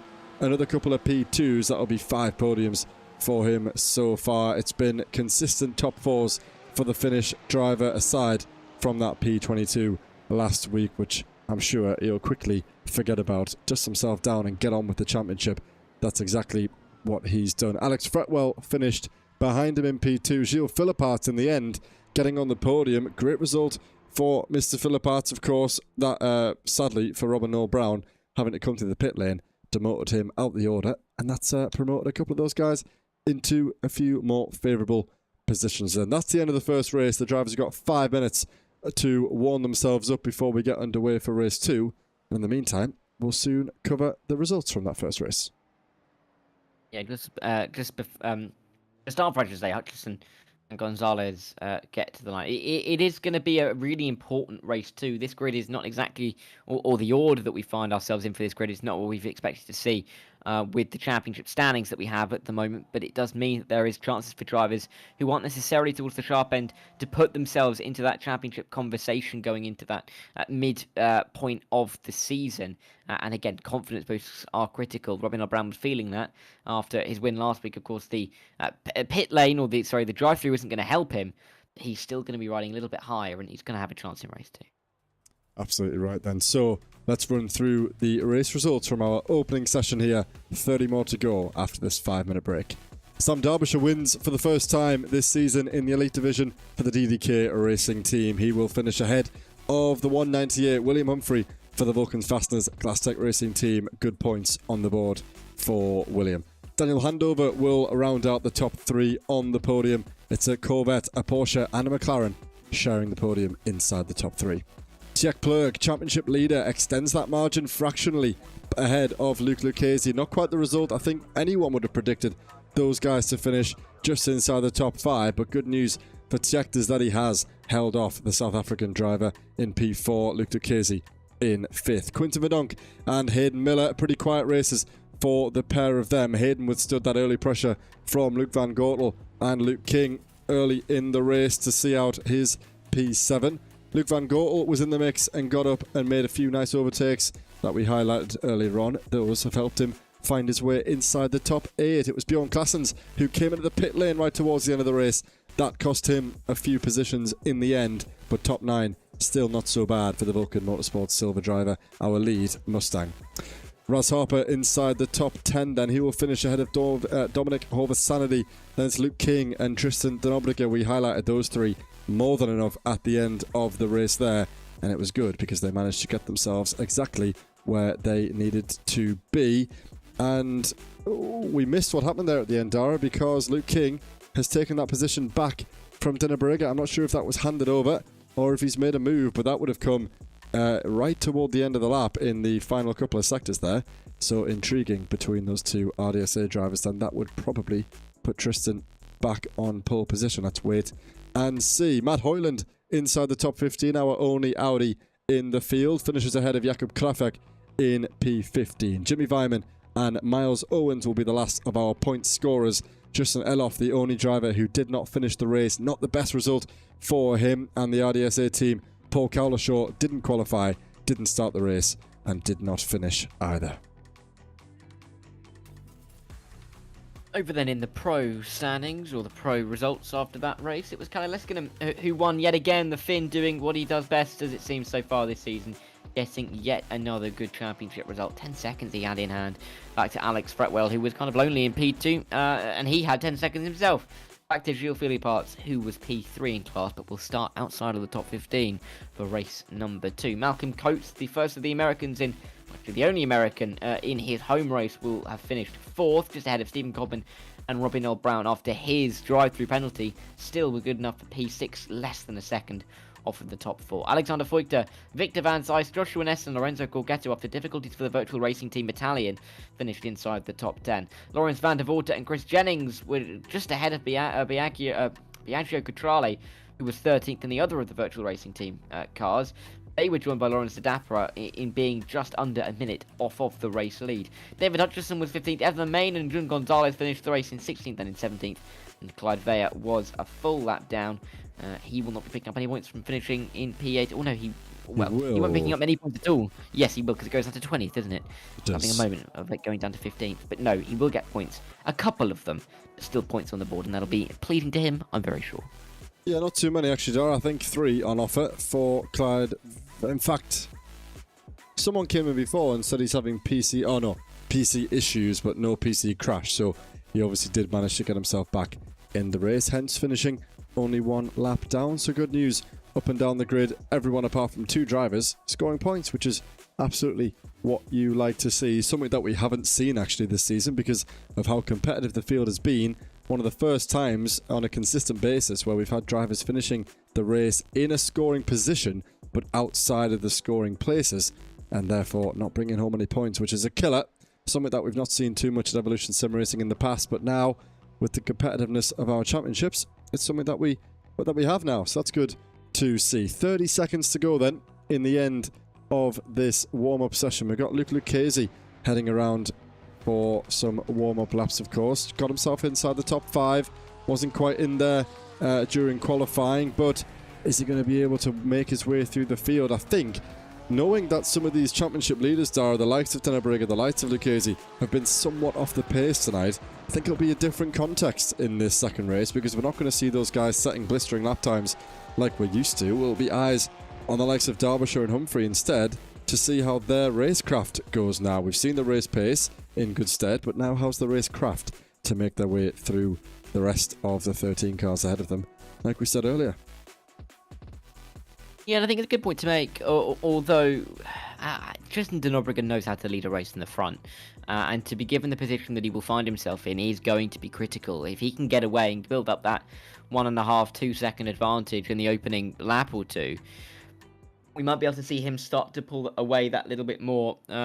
towards the end of the race as well. So there's definitely a good chance for him getting into this race to pull away, maybe pick up a win for himself. But there's going to be competition, there's no doubt about that, and they're all just about going to jump onto the grid in time before this race gets underway. All 37 of them, in what should be an even more frantic race than the first, with drivers knowing that there's not a reverse grid to think about at the end of this one.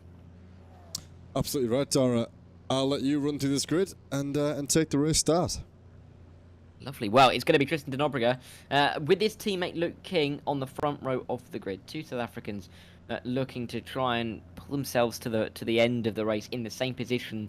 RDSA working well so far this season. They're hoping to do it again. Dominic Corbath-Sandy, who was just ahead of that battle, or at the front of the battle with those two RDSA drivers, will start from P3. He's going to be ahead of the leading pro driver, Alex Fretwell, the Racing League Hub, that will start in P4. Whereas Harper and Bjorn Claessens make up row number 3, as they are the two drivers between the top two pro drivers. Kai Leskinen, championship leader. The Finn will start from 7th after winning the opening race here at the Circuit of the Americas. Luc van Gortel will join Hayden Miller and Quinten Verdonk inside the top 10.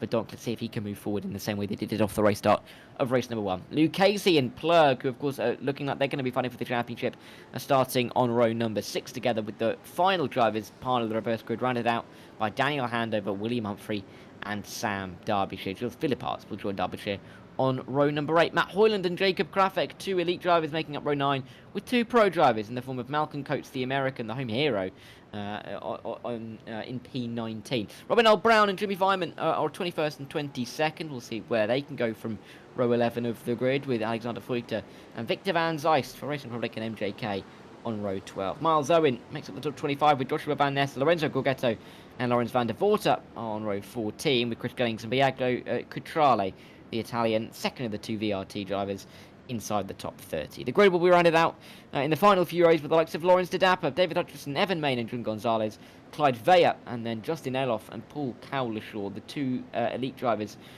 who are looking to put themselves a little bit further up the order from there. It was Stephen Codman, by the way, who was P20. I think I missed it. It was. On yes, the first tour. Looking out for that. But as they round the final corner, they're about to get going for the second race of the evening. Two RDSA drivers. Are they going to be able to coordinate this start well, or is there going to be difficulties for both of them, as there was on the opening lap of the opening race? They're very tight together, not much room between the rows as we get ready to race for 30 more minutes here at the Circuit of the Americas. The lights will go on very shortly indeed, and there goes Tristan de Nobrega. Good start from him. Luke King doesn't really follow. Can he cover off the line? Not particularly, and he may have to leave the outside line. The inside line very much open down in towards turn 1. De Nobrega takes a very aggressive line to cut off anybody as they all try and pinch each other off towards turn number 1. 3 wide they go. A spinning. Oh no, that's an awful reach on. You can't really move from that position. A car spinning at turn number 1. There's a lot of contact back there. I think everybody else has made it through okay, but more drivers are off the road. RDSA drivers at the back of the field, not where they need to be either, but clean from the front too. They've got away nicely. Matt Hoyland there running off the road. William Humphrey, he's been in the wars as well. Lost the front end of his Porsche. Lawrence De Dapper, he had a race 1 to forget. It's a race 2 to forget for him as well. Here he is off the side of the road. Chris Jennings under pressure and struggling as well, it seems, at the back. Sam Derbyshire's going off the road. He's under pressure. He's gained 5 places already. Drop 1 there to Hayden Miller, but immediately looking to put pressure on him once again. De Nobrega and Luke King lead where they were at the start. Alex Fretwell, he's up 1 place ahead of Bjorn Claessens, and Daniel Handover and Luke Lucchese are down and out. One RDSA struggled, and there's the second. Luke Lucchese going to have to wait for him to go. 3 wide between the 3 of those drivers. Miles Owens and Matt Hoyland, 2 of those I believe. Disaster at the start for RDSA here. Luke Lucchese all the way down the order. Bjorn Claessens will be loving that one. Not Bjorn Claessens, sorry, Tjek Plurg will be loving that one. He's in P8 at the moment with pressure ahead. All the while his championship rival struggling down there outside the top 30 overall. Yeah, not where he needs to be whatsoever. Handover and Lucchese after great opening races. Well, I say great opening races after decent opening races, putting themselves right towards the back of the order. Not where it's going to be very useful for them to be over the course of this second race of the evening. Fretwell, they're doing a good job to keep himself in the lead in that pro class. Luke Van Gortel is the buffer between himself, or I should say between Fretwell and Leskinen, but how long is that going to last? Inside line for Van Gortel. The Dutchman looks to try and take P4 overall and will do so. Fretwell's covered off as Hutchison goes wide and off the road as well. A couple of drivers having into difficulties. William Humphries in the pit lane as well. It's all going off. Leskinen may take the lead in the pro class as well. He's going to be side by side with Fretwell towards turn number 1. I need multiple cameras because there's so much kicking off. I saw it cut away from that earlier move, but I saw 4 or 5 cars clustered, and we saw 2 of them going off the road. Matt Hoyland is done. Look at that. So many drivers DNF'd already. Klafek, Hutchison, Cutrale, Harper, Coates and Hoyland. Their nights are over. Jean Gonzalez is plummeting down the order as well, and we've just seen William Humphrey rejoin the circuit out from coming through into the pit lane, probably to fix up a fast repair because of that incident going through turn 1. Disaster for some of the leading elite drivers in this championship, particularly the likes of Lucchese, and for William Humphrey. Good news though is that Alex Fretwell has been able to defend at the moment from Kalle Leskinen as he heads down into turn 11. That DDK machine got awfully close to the back of the fin, but they've managed to keep it away from one another. Denobriga still leading at the front, and Luke King holding on to what they've got. It'll be interesting how those two manage this race. We said, Dara, that Tristan's been there many times before. He may not have the pace, but I'm sure he's got the guile to hold on to that position as long as he's not challenged too heavily. It's good to have your teammate in behind you. It's normally Luke Lucchese who's up there with him. This time it's Luke King. Better to be your teammate than anybody else though. Yeah, and it kind of goes back to that age-old saying, doesn't it, that, you know, former temporary class is permanent. We know how good Tristan Denobriga can be, and his racecraft often exceeds the pace that he can, you know, muster in some of these races, which is why he's so competitive. So many of the championships that he partakes in, particularly here in ESR, so it's no surprise really to see him. No surprise really to see him stay at the front of the... Sorry Dara, you cut out again, so I tried to cover your sentence. I don't know what you were going to say. I think you said good to see him maybe sticking at the front of the field or something like that. Yes, sorry, I don't know why I'm cutting out here, actually. It's funny because the pictures are absolutely fine, so it might be a problem with my microphone. I'll look at that. But yes, I was just saying it's really interesting that Bjorn Claessens is sticking with the front two and going fastest, actually. Set the purple lap time of the race so far. He'll be challenging Luke King seemingly before Luke King challenges Denobriga. And for a Mustang car, which clearly isn't the car of choice of many, really impressive to see him running it right up the front. Yeah, Luke Lucchese has got a job on his hands over the next 25 minutes, getting himself up past Alexander Freuter, nice and easily done, and then he'll be pleased to see this cluster of 5 or 6 cars ahead of him, which of course will slow each other up. He will have the pace over all of these guys, no doubt. Let's see how quickly he can dispatch the next 4 or 5 drivers, of course. Lorenzo Gogetto, Chris Jennings, Daniel Handover, Evan Main and Miles Owens, the drivers in this cluster.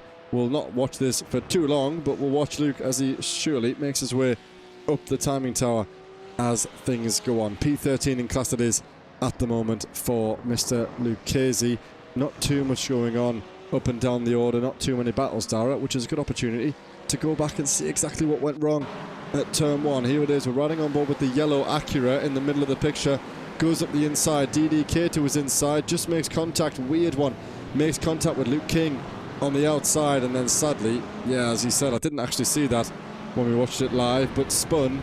And then as the entire field came through, bearing in mind this is for P3, went deep, and then he decided to move forward, which is just not a great idea. It would have been difficult, I think, for the cars to avoid him anyway, the position that he found himself in. But having said that, not the best rejoin and not the best movement there to make. Let's see how William Humphrey, if I can find him in time. Here he is. Let's see what he saw. You can't even see him. He sees the smoke.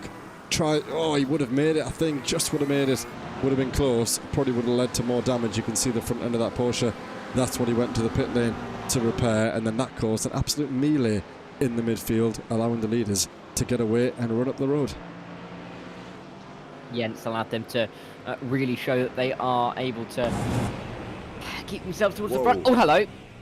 Parsons, he's gone for it. He's decided he's going for it. He's gone a little bit too deep. The up and on is going to work out here for Luke King, but he has put a bit of a marker on him now. Luke King is going to have to be looking in his wing mirrors a lot more than he was before, and a bit of a slide through turn 2 is not going to help either. Turn 3, difficult to really nail the line through 3, 4 and 5, particularly when you're having to defend like this, but he's just about done enough. Bjorn Claessens, though, has put himself enough into the mirrors that Luke King's going to have to be guessing. He's not going to feel safe all race long. And that's going to be now a bit of a psychological battle for P2. Yeah, it is. I think Luke will have to do exactly what he is doing, try and defend for Denobregat for the time being, of course. That's what he's doing. Are we going to see another pretty aggressive lunge to the inside by the Dutchman here? Thinks better of it, stays where he is, but Luke has to be really careful. That's contact in behind as well, I think. Who's that in behind him? Luke Van Goor potentially making contact on the way through. This battle for the top 3 really heating up. Where is the next driver? A bit of a gap down there to Sam Derbyshire, of course. Race 1 leader, fastest man theoretically on the road. Luke Van Goor currently has the claim of the fastest lap of this race with a 2:5.71. The fastest lap for Sam Derbyshire, a 2:6.2. So a good half a second difference as it stands, of course. Race barely settled in, so we'll soon start to see some genuine pace, and that looked a little bit risky by Sam Derbyshire. I'm not quite sure how we ended up in that position because he was already ahead of Fretwell, but that has not done him any favours, and Fretwell needs to be careful here. I'm surprised they've all made it through. Fretwell right on the back end of that Corvette, checked up, nearly got tagged by the Acura in behind, and now he has been tagged by Kalle Leskinen. He's managed to... No, he hasn't. I thought Alex had kept it in the right order. That's a challenge for the race lead in the Pro class. Fretwell spun round by Leskinen, and Leskinen takes the lead. Gio Philipparts and Robin Noel Brown back up into the top 3. Yeah, let's see if they can stay there, or whether they are going to be able to, or whether they have to end up slipping back here. Let's see the move with Fretwell and Leskinen. Oh, you can just about see a little bit of a tap. Oh, and it always for a second felt like that Fretwell had it under control, but he didn't in the end, and he has gone around, and you can just see, that little tap, and then there's... Yeah, that is painful for Alex there. He was so close to keeping it ahead. The racing line, others get through. Yeah, he was so close to keeping that one in the right shape. In the end, though, he's dropped down the order and he's lost a handful of places. Still inside the top 5. It's not too bad. Under pressure from Stephen Codman. He'll fancy his chances of getting inside the top 5. I'm not sure what Stephen's best race result of the season is so far. He's not on our top 12 graphic, which would suggest that he hasn't had the best time of it. He'll fancy his opportunity of getting past Fretwell, but he'll also know that he's one of the fastest men in class. Up the inside, over the curb, goes Bjorn Claessens up to P2, gets himself past the RDSA driver. That's allowed Luke Van Goor back into this position. Best seat in the house by this Porsche. Ahead is RDSA and the Vulcan Motorsports silver driver. Usually we're used to the gold Vulcan drivers being up there. This time though, it's Bjorn Claessens in that Mustang defending well. Tristan will be loving this. 2.5 seconds the gap to P2. The more that these guys fight, the bigger that gap will become, which will help Tristan. A third of this race complete, 2/3 to go, and it's looking pretty good at the moment for the leading RDSA driver, while these 3 do battle in behind.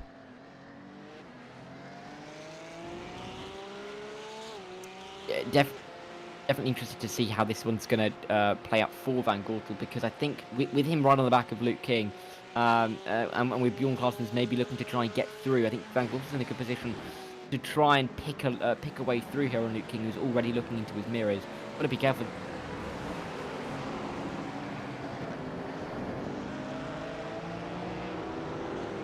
But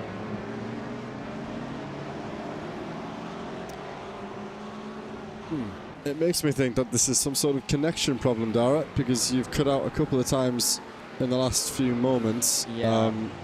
But it does sound like it's a bit of a blip for me, potentially. Let me just have a quick look at Discord, and we'll see if we can figure that one out. I've got strong connection, very low latency, so I'm not too sure. If your connection's looking all good, it doesn't sound like it's hardware related. It doesn't sound like it's cable. My Discord did just blink there, Dara, so sadly it looks like it might be on my end. So we'll have to just deal with that for the time being. I think it's a Discord problem, because my connection, just double checked, is fine. The stream that I'm seeing from your end is fine, and if I'm cutting out on your end and you're cutting out on my end, then and your Discord has a blip, then I think they're both in the same issue. If I'm cutting out for you as well, then yes, that may be. If you just keep an eye on that voice connected area on Discord and let me know if you get any blips, because that will tell us pretty quickly. But we'll go with it. I'll give it a few seconds. Obviously, if you cut out, then I'll give it a few seconds, see if you come back, but then I may just have to sadly cut over. Anyway, we get on with it. These things happen. At the moment, we're watching on as Lawrence van der Waerde puts pressure on Daniel Handover. This will not be a move for position in class, so it won't gain him any points, but it could help him get a little bit further up the road, slowly approaching the halfway point in this final race. And I must say, it's getting pretty warm in the commentary box at the moment. God forbid what it feels like for these drivers in their cockpits, in their rooms. It'll be getting very, very warm, I'm sure, for a lot of these guys. That's when the pressure really starts to mount as the end of the night's racing comes to a close. You've got to get through it. Just 15 minutes to go, or 17 if you want to be pedantic, in the rest of this session. Looking good at the front for Den Obriger. However, if Bjorn Klassen's got the pace, he's got time at least to put pressure on the race leader. It looks as though Luc Lucchesi has just had another incident up the inside into the final corner. That is a Lance Stroll moment. William Humphrey, two of these drivers who are so used to battling at the front. Well, let's just watch that one again, because it looks like... That's not what I wanted to do. It looks as though, does Luc Lucchesi move a little bit late there from the perspective of William Humphrey? I'm not quite sure. Let's see. Oh, I think he does just come over a little bit there, and not much that Will can really do about that one. Does Lucchesi react to that a little bit? 6 and 2 threes, but it's difficult for Humphrey to predict that kind of trajectory, and Lucchesi got absolutely fired off into the runoff at the exit of turn 1.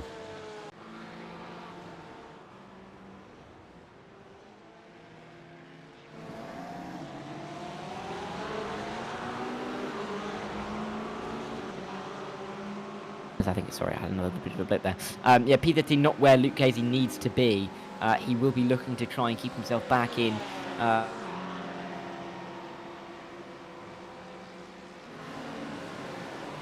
in the last few weeks.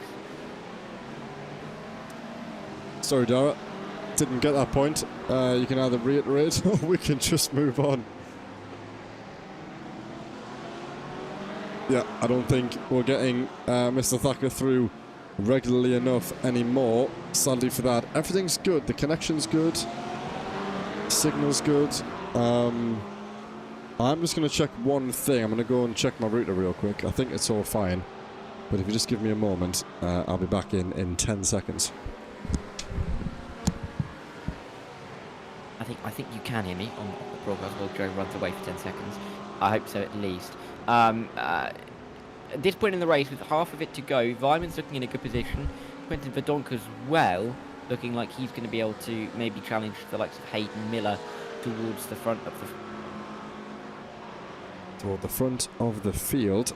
He definitely will challenge Hayden Phoenix Miller toward the front of the field. Yes, alright, I did get that sentence that time. I carried on for you at the front of the field. It's difficult if you can't hear me and I can't hear you. I don't want to talk over you, but it's difficult to manage at the moment. Sam Derbyshire, Luke King, the closest battle that we have in significant places toward the front of the order. Jimmy Weiman also trying to get inside the top 8. Aside from that, not too much going on. Looking pretty comfortable for Mr. Leskinen leading in the pro class.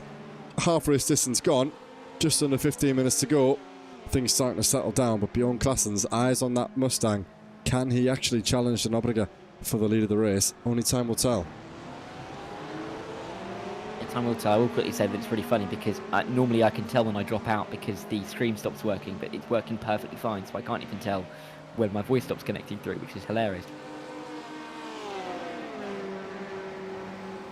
It is hilarious, and that podium isn't over. That cut-off was also hilarious because you said it's hilarious and then you went, so that was also quite well timed by the old Discord. Not quite sure why it's doing this. What I might do is just disconnect and reconnect just to see if that has any effect. We may as well try something. So, Darryl, you'll lose the stream for a moment, but I'll be back in just a few seconds. Nothing will happen on the stream. Job's a good one. So in the meantime, let's watch on with Sam Derbyshire chasing down Luke King for position inside the top 4 in the elite class.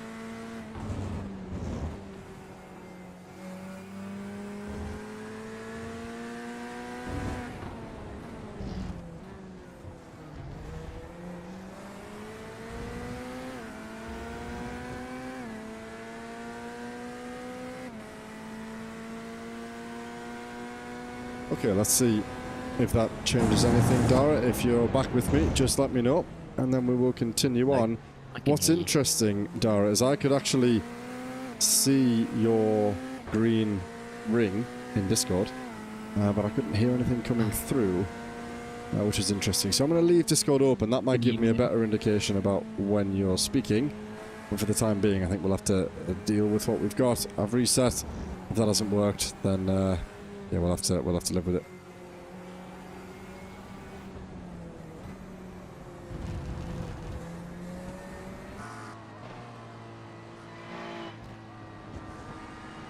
Go. Can you hear me? I can hear you now, mate. Yes.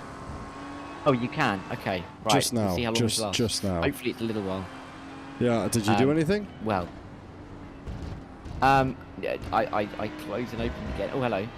What's this bit as well? In front of Alex Fretwell. That's not particularly helpful. Doesn't seem like I think that. Oh, he's gone. Yeah, that's connection related for him as well. Fretwell up one more place as it stands then. Doing well inside the top 5. A good night for Alex. Probably his best night of the campaign thus far. This is an interesting one though. Look at this.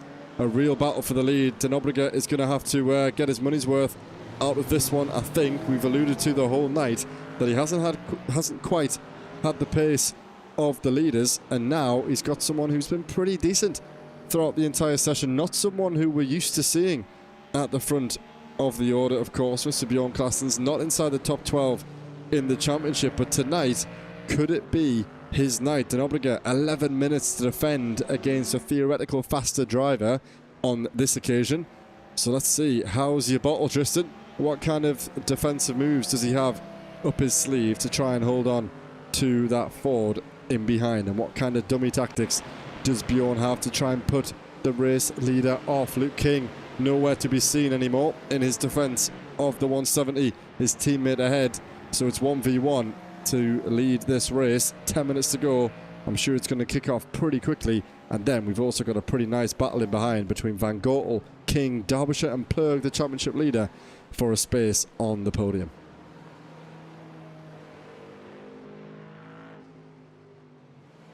Hopefully he will be able to keep him towards the front of that field, but there's no guarantee at this stage. I mean, Claessen's getting towards the front as well. Could be that battle to watch into the closing couple of laps, as is Noel Brown and Philip Arts in the Pro class. So in comparison to what we saw at the end of race number 1, I think there's a lot more battles to look at for race number 2.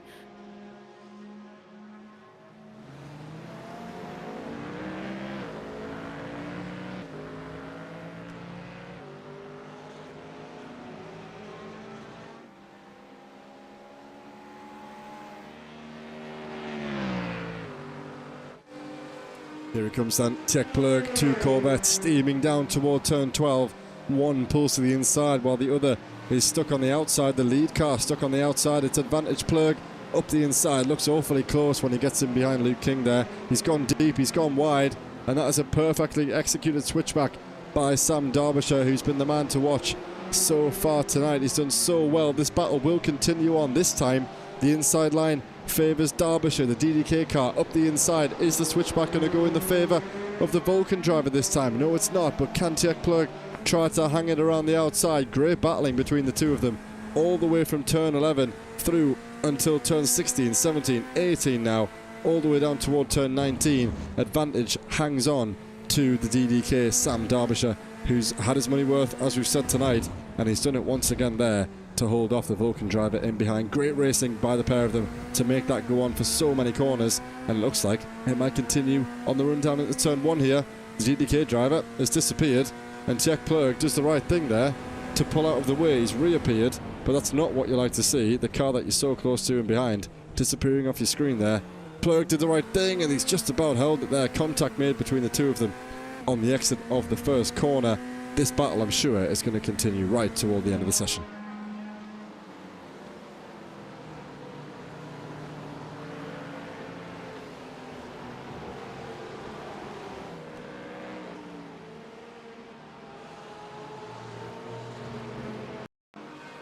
Let's check out this move again then, from the perspective of, we want Sam Derbyshire going into this one. He was on the outside, got on the brakes, nice, well not nice and early, but he could see that car coming very deep there by Plug. Gets back on the power nice and early, gets the job done.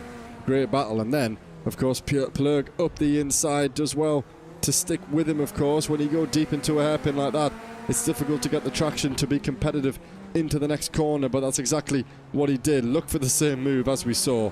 Couldn't repeat what his competitor had done just a few corners earlier, and that is how they settled up where they were, and it's how they still are going into that same corner again. One lap later, nothing giving this time for the Vulcan Motorsports Championship leader at the moment. Noel Brown inside the top 3. The car ahead is Elof, and then the green DDK machine further is Robin's challenger for P2 in his championship order. See if they can continue. Sorry, I don't know if I hope I've fixed it now, Joe. Oh, cool. I hope I haven't. I hope this holds up, but we'll have to wait and see. Yeah, Noel Brown still kicking around in this battle, isn't he? But he's not necessarily... Well, that did not hold up. He was gone in an instant there.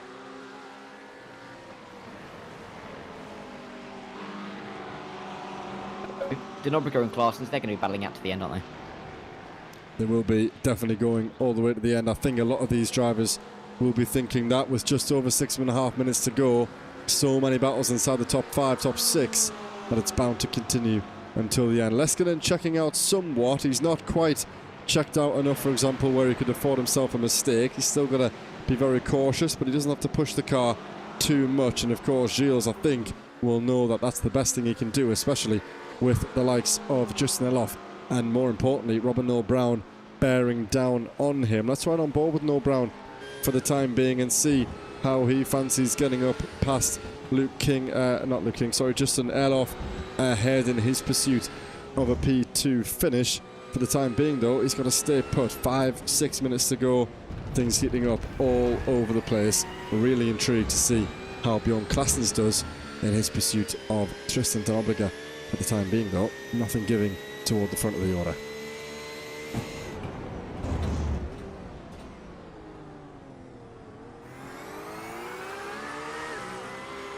Noel Brown to get through on Philipparts. Not the best line on the exit of the corner, though.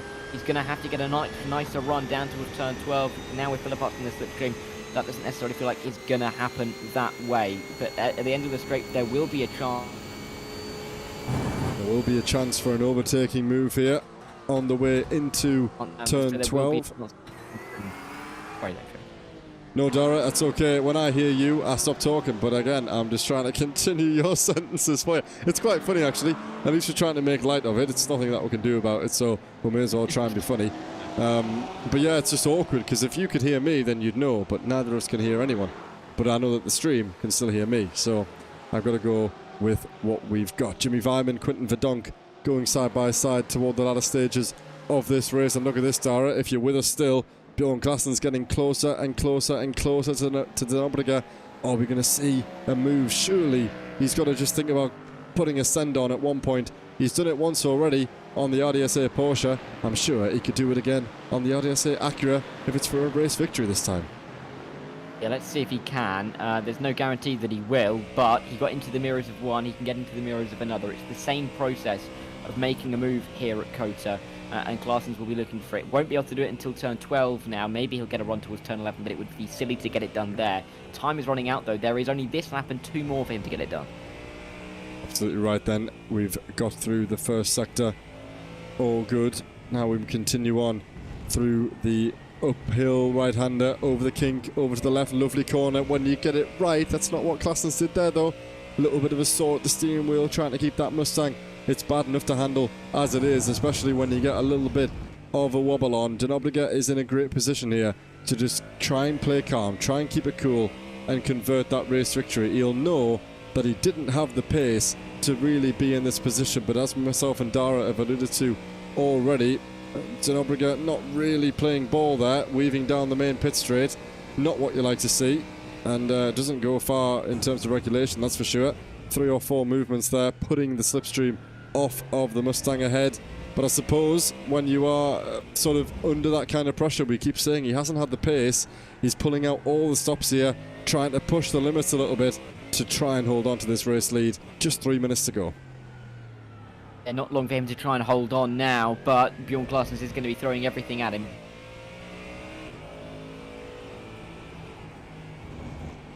from Noel Brown. Clyde Veya's overtaken Fretwell for P5 in the Pro class. Can he stay there?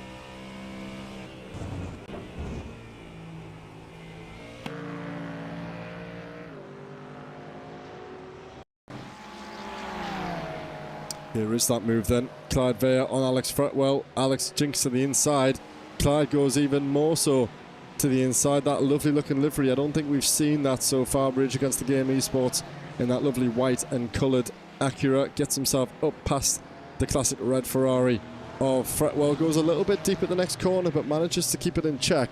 However, look at this. The two have gone side by side once again at the exit of this one. Let's ride on board with Alex, because up the inside, does Clyde go deep? That was the moment that we've just seen. Clyde goes deep, momentarily loses that place, but I think he's held onto it for the time being. Yes, he has, and Robin Noel Brown did also get himself up past Gilles Philippart into P2. This is how it was done. Yeah, let's see it. And Noel Brown looking to try and find the move inside. It gets ever tighter through there, but Philippart goes wide, he goes deep, he's off the road. He slides through the corner. That's as easy as it's going to be for Noel Brown. Good move for him. Up into the top two. Let's see if he can hold it with the final couple of laps of this race, with him being 7 seconds behind Leskinen.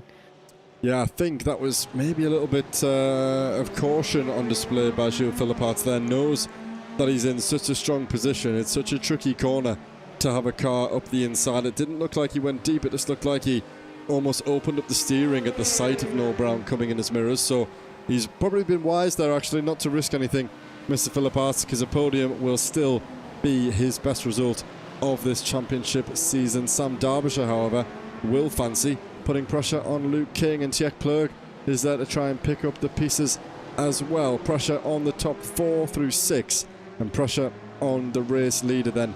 Gilles Philippart and Noel Brown will also go to the wire, but I get the feeling that Noel Brown will have the pace to hold on to that second place, and the gap to the leader, Kalle Leskinen, improving lap after lap. It was 4.5 last time we checked.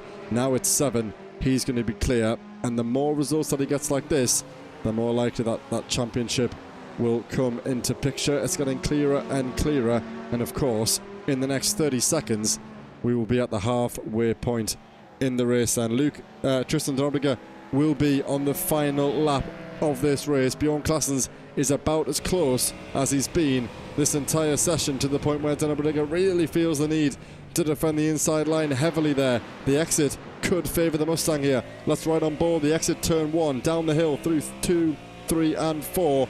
Den Obriga under masses of pressure. Are we going to see a last lap move here? Potentially, Luc van Gortel could be our race winner if these two were to come together. So much up for grabs inside the top 5. Den Obriga, how's your money? How's your bottle? It's time to pull it all on the line to try and hold on to this race win. Only a few more corners for him to do that, though. Yeah, round they go through turn 8. It's going to be a good run to turn 11 for Bjorn Claessens. Will he want to make the move there? I'm not too sure that he really will. He'll look for that run towards turn number 12. Look at him climbing over the back of the South African as they work their way down the hill towards turn 11. He dummies to the inside. He sends it to the inside. He goes deep. Oh, there's contact. Oh, off the road goes Tristan Den Obriga. Van Gortel comes through for P2. Luke King may come through as well. In fact, Den Obriga will stay in P3, but Claessens now looks set to take the race win from this position. Yeah, I'm not going to lie, I was sat here in my room watching Bjorn on the outside there, and I literally jinked my hands in a steering wheel motion, and then he did it. I just got this impression that he was going to dive up the inside. You could tell at the exit of turn 1, he really fancied getting that move done, and he was trying to give Den Obriga the element of surprise.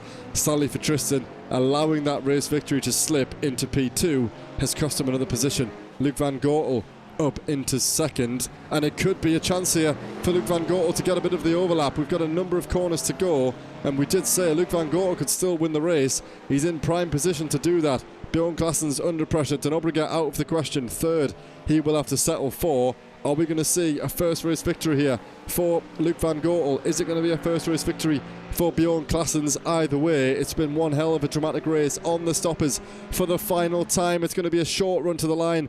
Luc van Gortel's not going to get the opportunity to overtake. A flash of the headlights and a wag of the tail. These two very happy with their race results. Den Obriga will not be the best pleased with that, but given his pace in qualifying, I think he has to take it. Good points. He led most of the race. In the end, though, couldn't convert. That one will probably go to the stewards. We'll have to check the overlap on that. It did seem pretty aggressive But nonetheless, let's not take it away from a great drive by Bjorn Claessens, up 5 places from the start, up 6 places by Van Gotel to see home a 1-2 for the Mustang and the Porsche.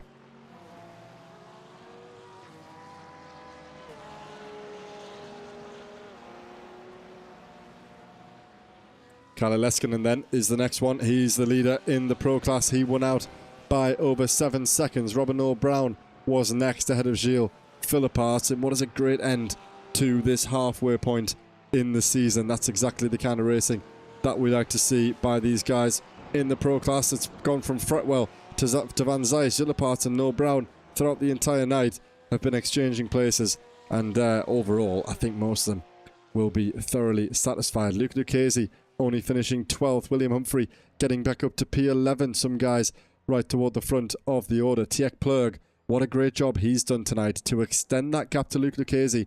I'm not sure he would have been awfully optimistic at his hopes of doing that, but that's exactly what he's done. He had a 7-point lead coming into it. I think he would have net 2 or 3 points from race 1, maybe even more, and he's net significant points there. 5th down to 12th is the difference between a good 20 points there. So Tjeerd Plug could well lead this race, this championship, by 30 points coming into the second half of the championship. Exactly what you want to see.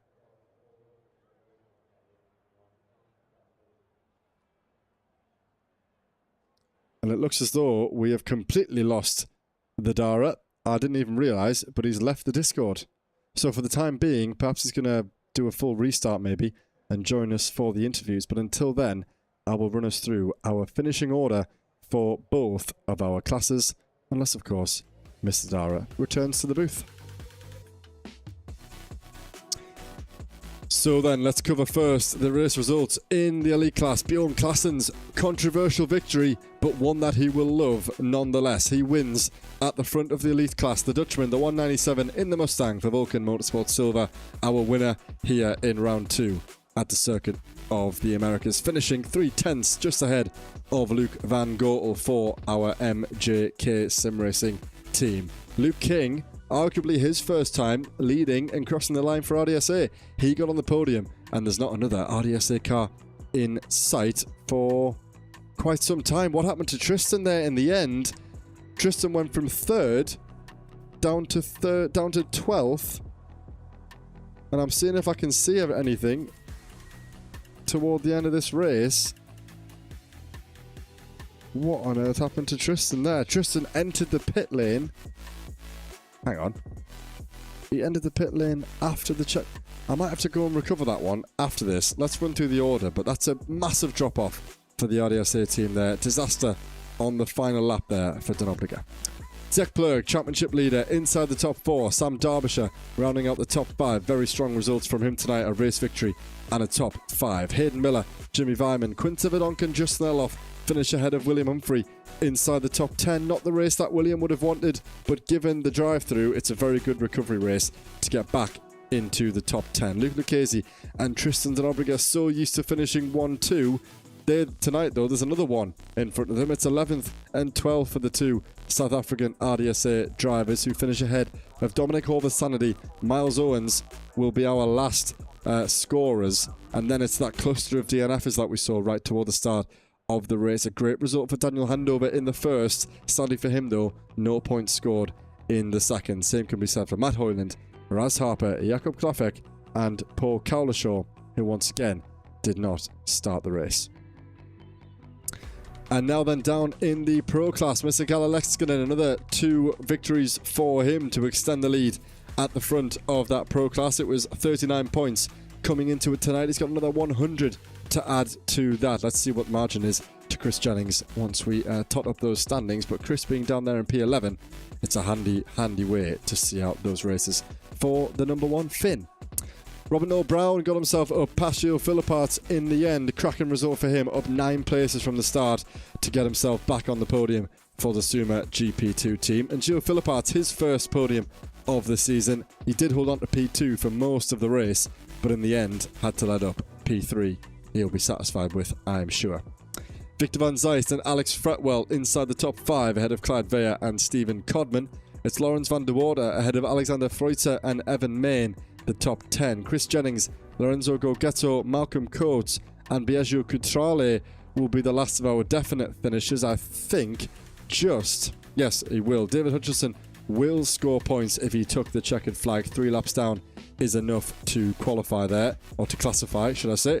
And then Lawrence Sedapa, Young Gonzalez and Joshua Ness, sadly, will not score any championship points.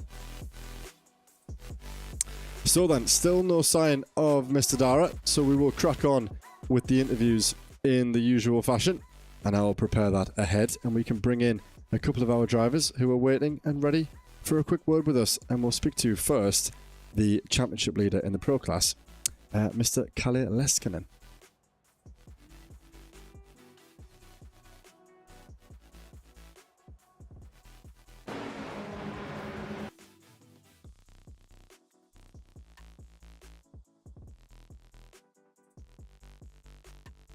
Mr. Dara is back with us. Are you with us, Dara? Any change, perhaps? I think it could work. Can you hear me? I can hear you. Let's just say if you do cut off, well, if you cut off, it's a likelihood that the interviewee won't be able to hear us either. So let's just play this one by ear. If the interviewee cuts off, I'm going to give it like 10 seconds of pause. See if he comes back, because I don't want to cut him off and get confused. We'll try and preface that before we speak to them. Anyway, in comes the Pro Class Championship leader. It was another 2 race victories for him. So far, so good as we cross over into the second part of the championship season. Mr. Leskinen, are you with us, mate? Yes, hello. Hello, Kelly. Well, good stuff, mate. Welcome back into the booth. Let me just say quickly that we're having a few problems with Discord. So if we disconnect or if you cut out, we'll give you a little bit of time to come back, but it might not be the best interview that we've ever had. So first of all, while we've got you, just talk us through that for us. You had a very strong qualifying, another dominant display. That race 2, you managed to fend off the traffic. In the end, you finished quite far ahead of Robin Noel Brown in P2. So another dominant race for you. Does that feel like, has that been worth the practice and whatnot? And was this a circuit that you looked forward to arriving at? I didn't look forward to arriving at COTA. I have mixed results on here, but the last week I had lots of time to practice, so I got pretty good at the track and at the qualifying especially. And I don't know, the Porsche was really grippy compared to the other cars. They were sliding much more around than me, so I could gain some time in the SS and especially the exits from corners. And compared to last week's performance where I finished P22, was it? Feels pretty good to be back in the podium. Callie, I mean, for you, coming into this race, of course, obviously going well for you in the championship. Where are you finding the confidence week to week, and where are you finding the progression as you go through this championship? I don't know. It's just practice. It really helps, obviously, but and when you practice, I can confidently get the qualifying up into the elite class, so I have a couple of cars behind me between the other pros, so it helps. Yeah, that's always something that we look at, actually, Kalle. How many cars do you have between you and your other competitors, which is, of course, a big advantage. So, looking ahead to the rest of the season then, we finish off this American triple header with Road Atlanta. Now, that's only the second time, I think, that ESR arrives there. Third time, actually, if you want to include the Daniel Lee Porsche Cup. So, is Road Atlanta a circuit that you're familiar with, perhaps as familiar as you are with COTA? How do you feel like your preparation and performance might go there? The couple of days now that it's been on the iRacing weekly has not been so good, but again, I have lots of time this weekend, so I will practice and hopefully get another score. Good stuff, mate. Well, good. Well, thanks for joining us. As always, we'll give you an opportunity to give anybody a shout out if you'd like to before we let you go, and then we'll move on to our second driver. Shout out to my dad. Hi, and I know you're watching. And thank you guys. Awesome. Thank you so much, Mr. Leskinen. Good to speak to you. And yeah, good luck. We'll probably speak to you again next week. Thank you. Bye. Good stuff, man. See you soon. Well, Leskinen there. Good to speak to him after a good evening's worth of racing in terms of points for him. And I think, Joe, we can drag in Hayden Miller, can't we? Can. To the booth. So we will drag him in just a second. Decent evening for Hayden, who was looking to try and pick up some top 5 points tonight. I think, Joe, you're just searching for the right screen. Got him in. Oh, sorry, mate. Yeah, I have dragged him in already, but here he is, Mr. Hayden Miller. Are you with us, Hayden? Can you hear us? Yes, hello. Good stuff, mate. Well, welcome back in. So, yeah, talk us through that session tonight, of course. The second race was a little bit dramatic between the likes of yourself, Sam Derbyshire in the mix, Tiek Plurg in the mix, but a top 6 in race 2. You'll have to remind me what your race 1 result was, but a pretty strong night, I think, for yourself, mixing it in with some really quick guys in that elite class tonight. Yeah, that was fun. It's always fun coming into a new league, especially with all the new people. Obviously, coming from a different league, there's nobody here that I knew, so it's all about. I'm still getting to grips with how the people racing, learning how aggressive some people are, especially with these longer races, different formats. I think the biggest difference would be the custom setups. So it's difficult, but tonight's race was beyond that. Really struggled with pace tonight. I thought I was doing relatively well until I found out some of the top runners in the elites were doing a second and a half lap times faster than me. So it definitely took a hit, and I'm like, I don't know how these guys are this fast, but just had to push through it. And I knew there was going to be plenty more cars to battle with around my pace, but chaotic as always. And Hayden, talk us through, I think, really that front end of the pack. You know, you've got a lot of drivers in there that are highly competitive with each other. How difficult is it to race with some of those guys, particularly when that reverse grid, element comes into the mind games in the opening race?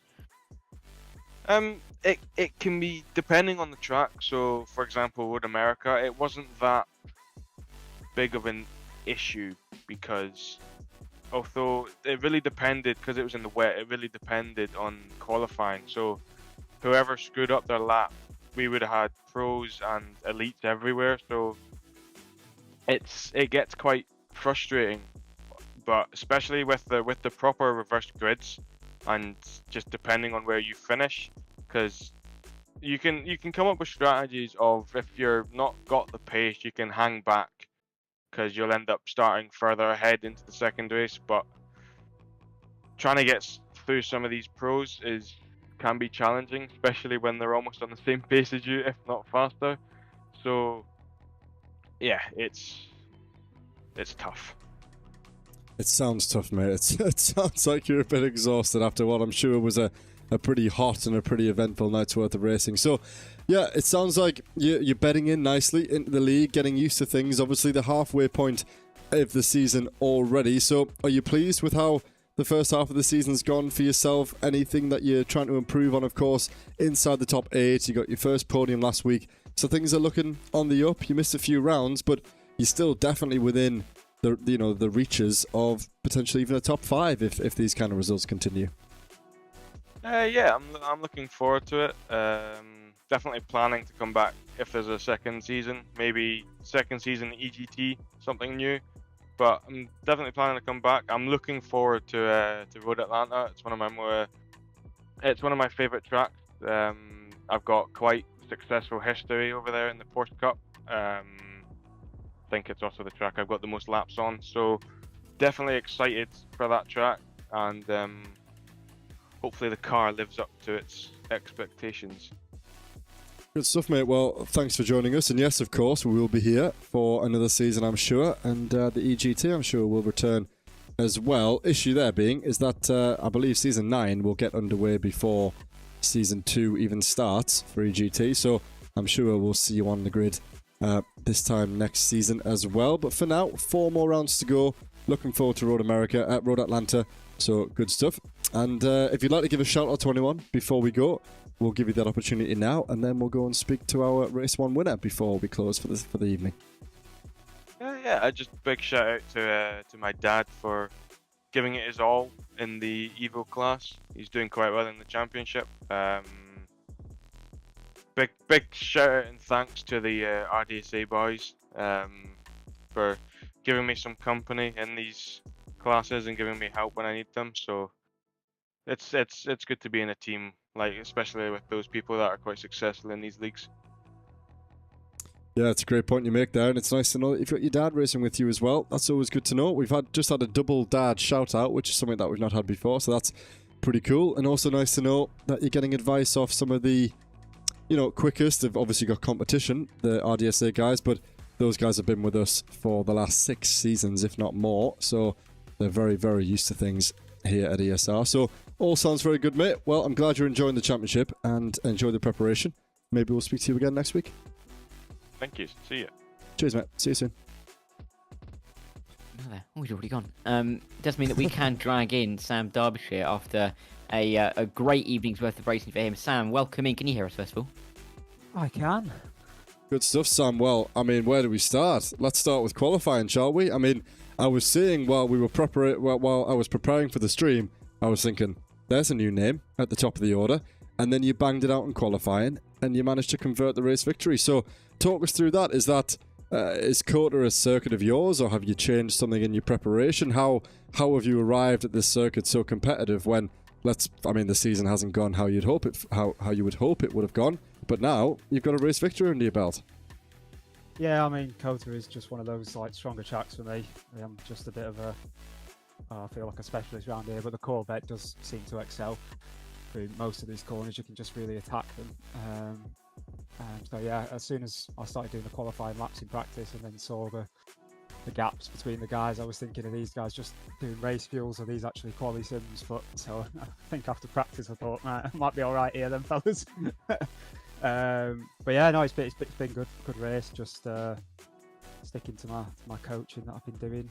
I've been doing it for all season, but it seems to be paying dividends now. So. For you, Sam, this has been a really good little couple of weeks now. Where do you think you can, or do you think you can build on this into the final few weeks of the championship? Do you really think you can mount that charge as we get towards the last couple of weeks of the season? I'm not too sure. Road Atlanta next week's going to be a bit of an Acura Cup, if I'm honest. So it's going to be just kind of best of the rest. I think next week is the best I can do. But there's some other tracks where stuff can happen, so I've just got to keep my eye in really and just see what happens. I can't, it's my first time in this league, and just got to stick at it and just see what it's like and just go from there. Yeah, I was going to ask about the teams championship as well, Sam. Of course, Raz has raced with us right at the start. I don't know how often you speak with each other or whatnot, but I believe he was with us in Season 1, unless it happens to be a different Raz Harper, but I think the chances of that are quite slim. So has he brought you back into the league? Has he got the team back together in some way? Because he's a familiar name who hasn't raced with us for quite some time, but then it's going okay so far in the teams championship between yourself, Raz and Kevin, and Kev, sorry, of course, inside the top 10, a shout potentially at the top 5, depending on how the second half of the season goes. So what's the team dynamic looking like after the first 5 rounds? It's looking pretty good.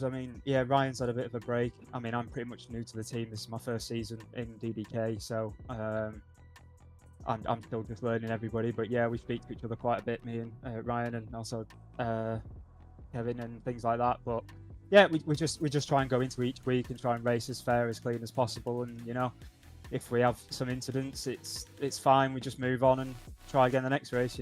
We've got pace between us all, I think. It's just the luck of the draw sometimes, and that's what it is. Absolutely right. Good stuff. Well, amazing result for you. I'm sure you'll enjoy the bank holiday weekend even more after bringing home that race victory. So congratulations once again. And before we let you go, as always, if there's anyone that you'd like to give a shout out to, then you can go ahead and do that now before we close out. Yeah, just shout out to the sim coach guys. They've been really helping me at the moment, and for anybody that feels like they're struggling, give it a go. definitely worth it. And that'll be it from me. Good stuff, Sam. Well, thanks for joining us. Good luck next week, of course. And yeah, let's see if you're right about the Acuras or if the Corvette has something to say around Road Atlanta. Time will tell, but enjoy the preparation and nonetheless enjoy the bank holiday weekend as well. Cheers, you two gents. Cheers, mate. Speak to you soon. Right then. Yeah, good to speak to him, isn't it? Especially with more drivers getting themselves involved in the championship. This is looking like it's going to be a great way to get towards the end of the season. Yeah, it is. It's been a good night. I'm boiling in this room, I will admit, but it's been a very entertaining night's racing. I'd love to be a fly on the wall in the RDSA camp right now, because that's not been their best result at the moment. Eyes on Luke Lucchese here. He didn't have the best race one, neither did Tristan, and then it just all went wrong for them at the end. It's a shame that they haven't come to speak to us, of course. Two drivers that are quite familiar with the booth, the old commentary booth, but you can understand that they're probably not in the best mood at the moment, so maybe they just want us to log off the sim and go and get a cuppa. I don't know if South Africans drink cuppas like we do, but that's what I would do. If I'd had a bad night in the sim, go and make a brew before you're off to bed, and then yeah, try and forget about it. Wake up on Friday and go again. So a week that they'll certainly forget. But Dara, already approaching, well, already, sorry, not approaching. We are already at the halfway point in the season, of course, and we don't have too many weeks left to go. So before we finish, let's do what we always do and round up what we've got going on at Evolution Sim Racing over the next few weeks. So, as always, you can join myself and Mr. Dara Thacker here on Thursday evenings for A-Split at 8 PM. Paul Walsh will be on the Evolution Sim Racing YouTube channel for Split B, and that will cover our other two Premier and Evo drivers. It's certainly heating up in the Elite Division. Tension and points on offer. It's definitely going to be something that you do not want to miss over the next 4 weeks here. EGT returns this Sunday evening. I missed the last one, so when I get in the rig on Sunday evening, it'll have been a month since my last race, which feels outrageous in a league racing environment. But nonetheless, we return for the 4th round around Circuit Zandvoort, which will be the first time that any Evolution Sim Racing calendar arrives there. So very much looking forward to that one. And I'm sure, Dara, that'll be a difficult one in the booth. The 90 minutes for the pair of you. That's a lot to cover in one long race. So you've done it plenty of endurance. But yeah, good luck to that one. And good luck to me and the rest of the drivers, because that circuit doesn't let up corner after corner for 90 minutes.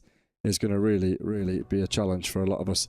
The Danny Lee Porsche Cup, the second round of that championship, was held last Sunday around Road Atlanta, of course, the circuit that we arrived to this time next week, of course. So that was another success for Danny and his drivers. So be sure to check out that one over at the Apex Racing YouTube channel. And then the Practice League, of course, Tuesday evenings, Saturday afternoons.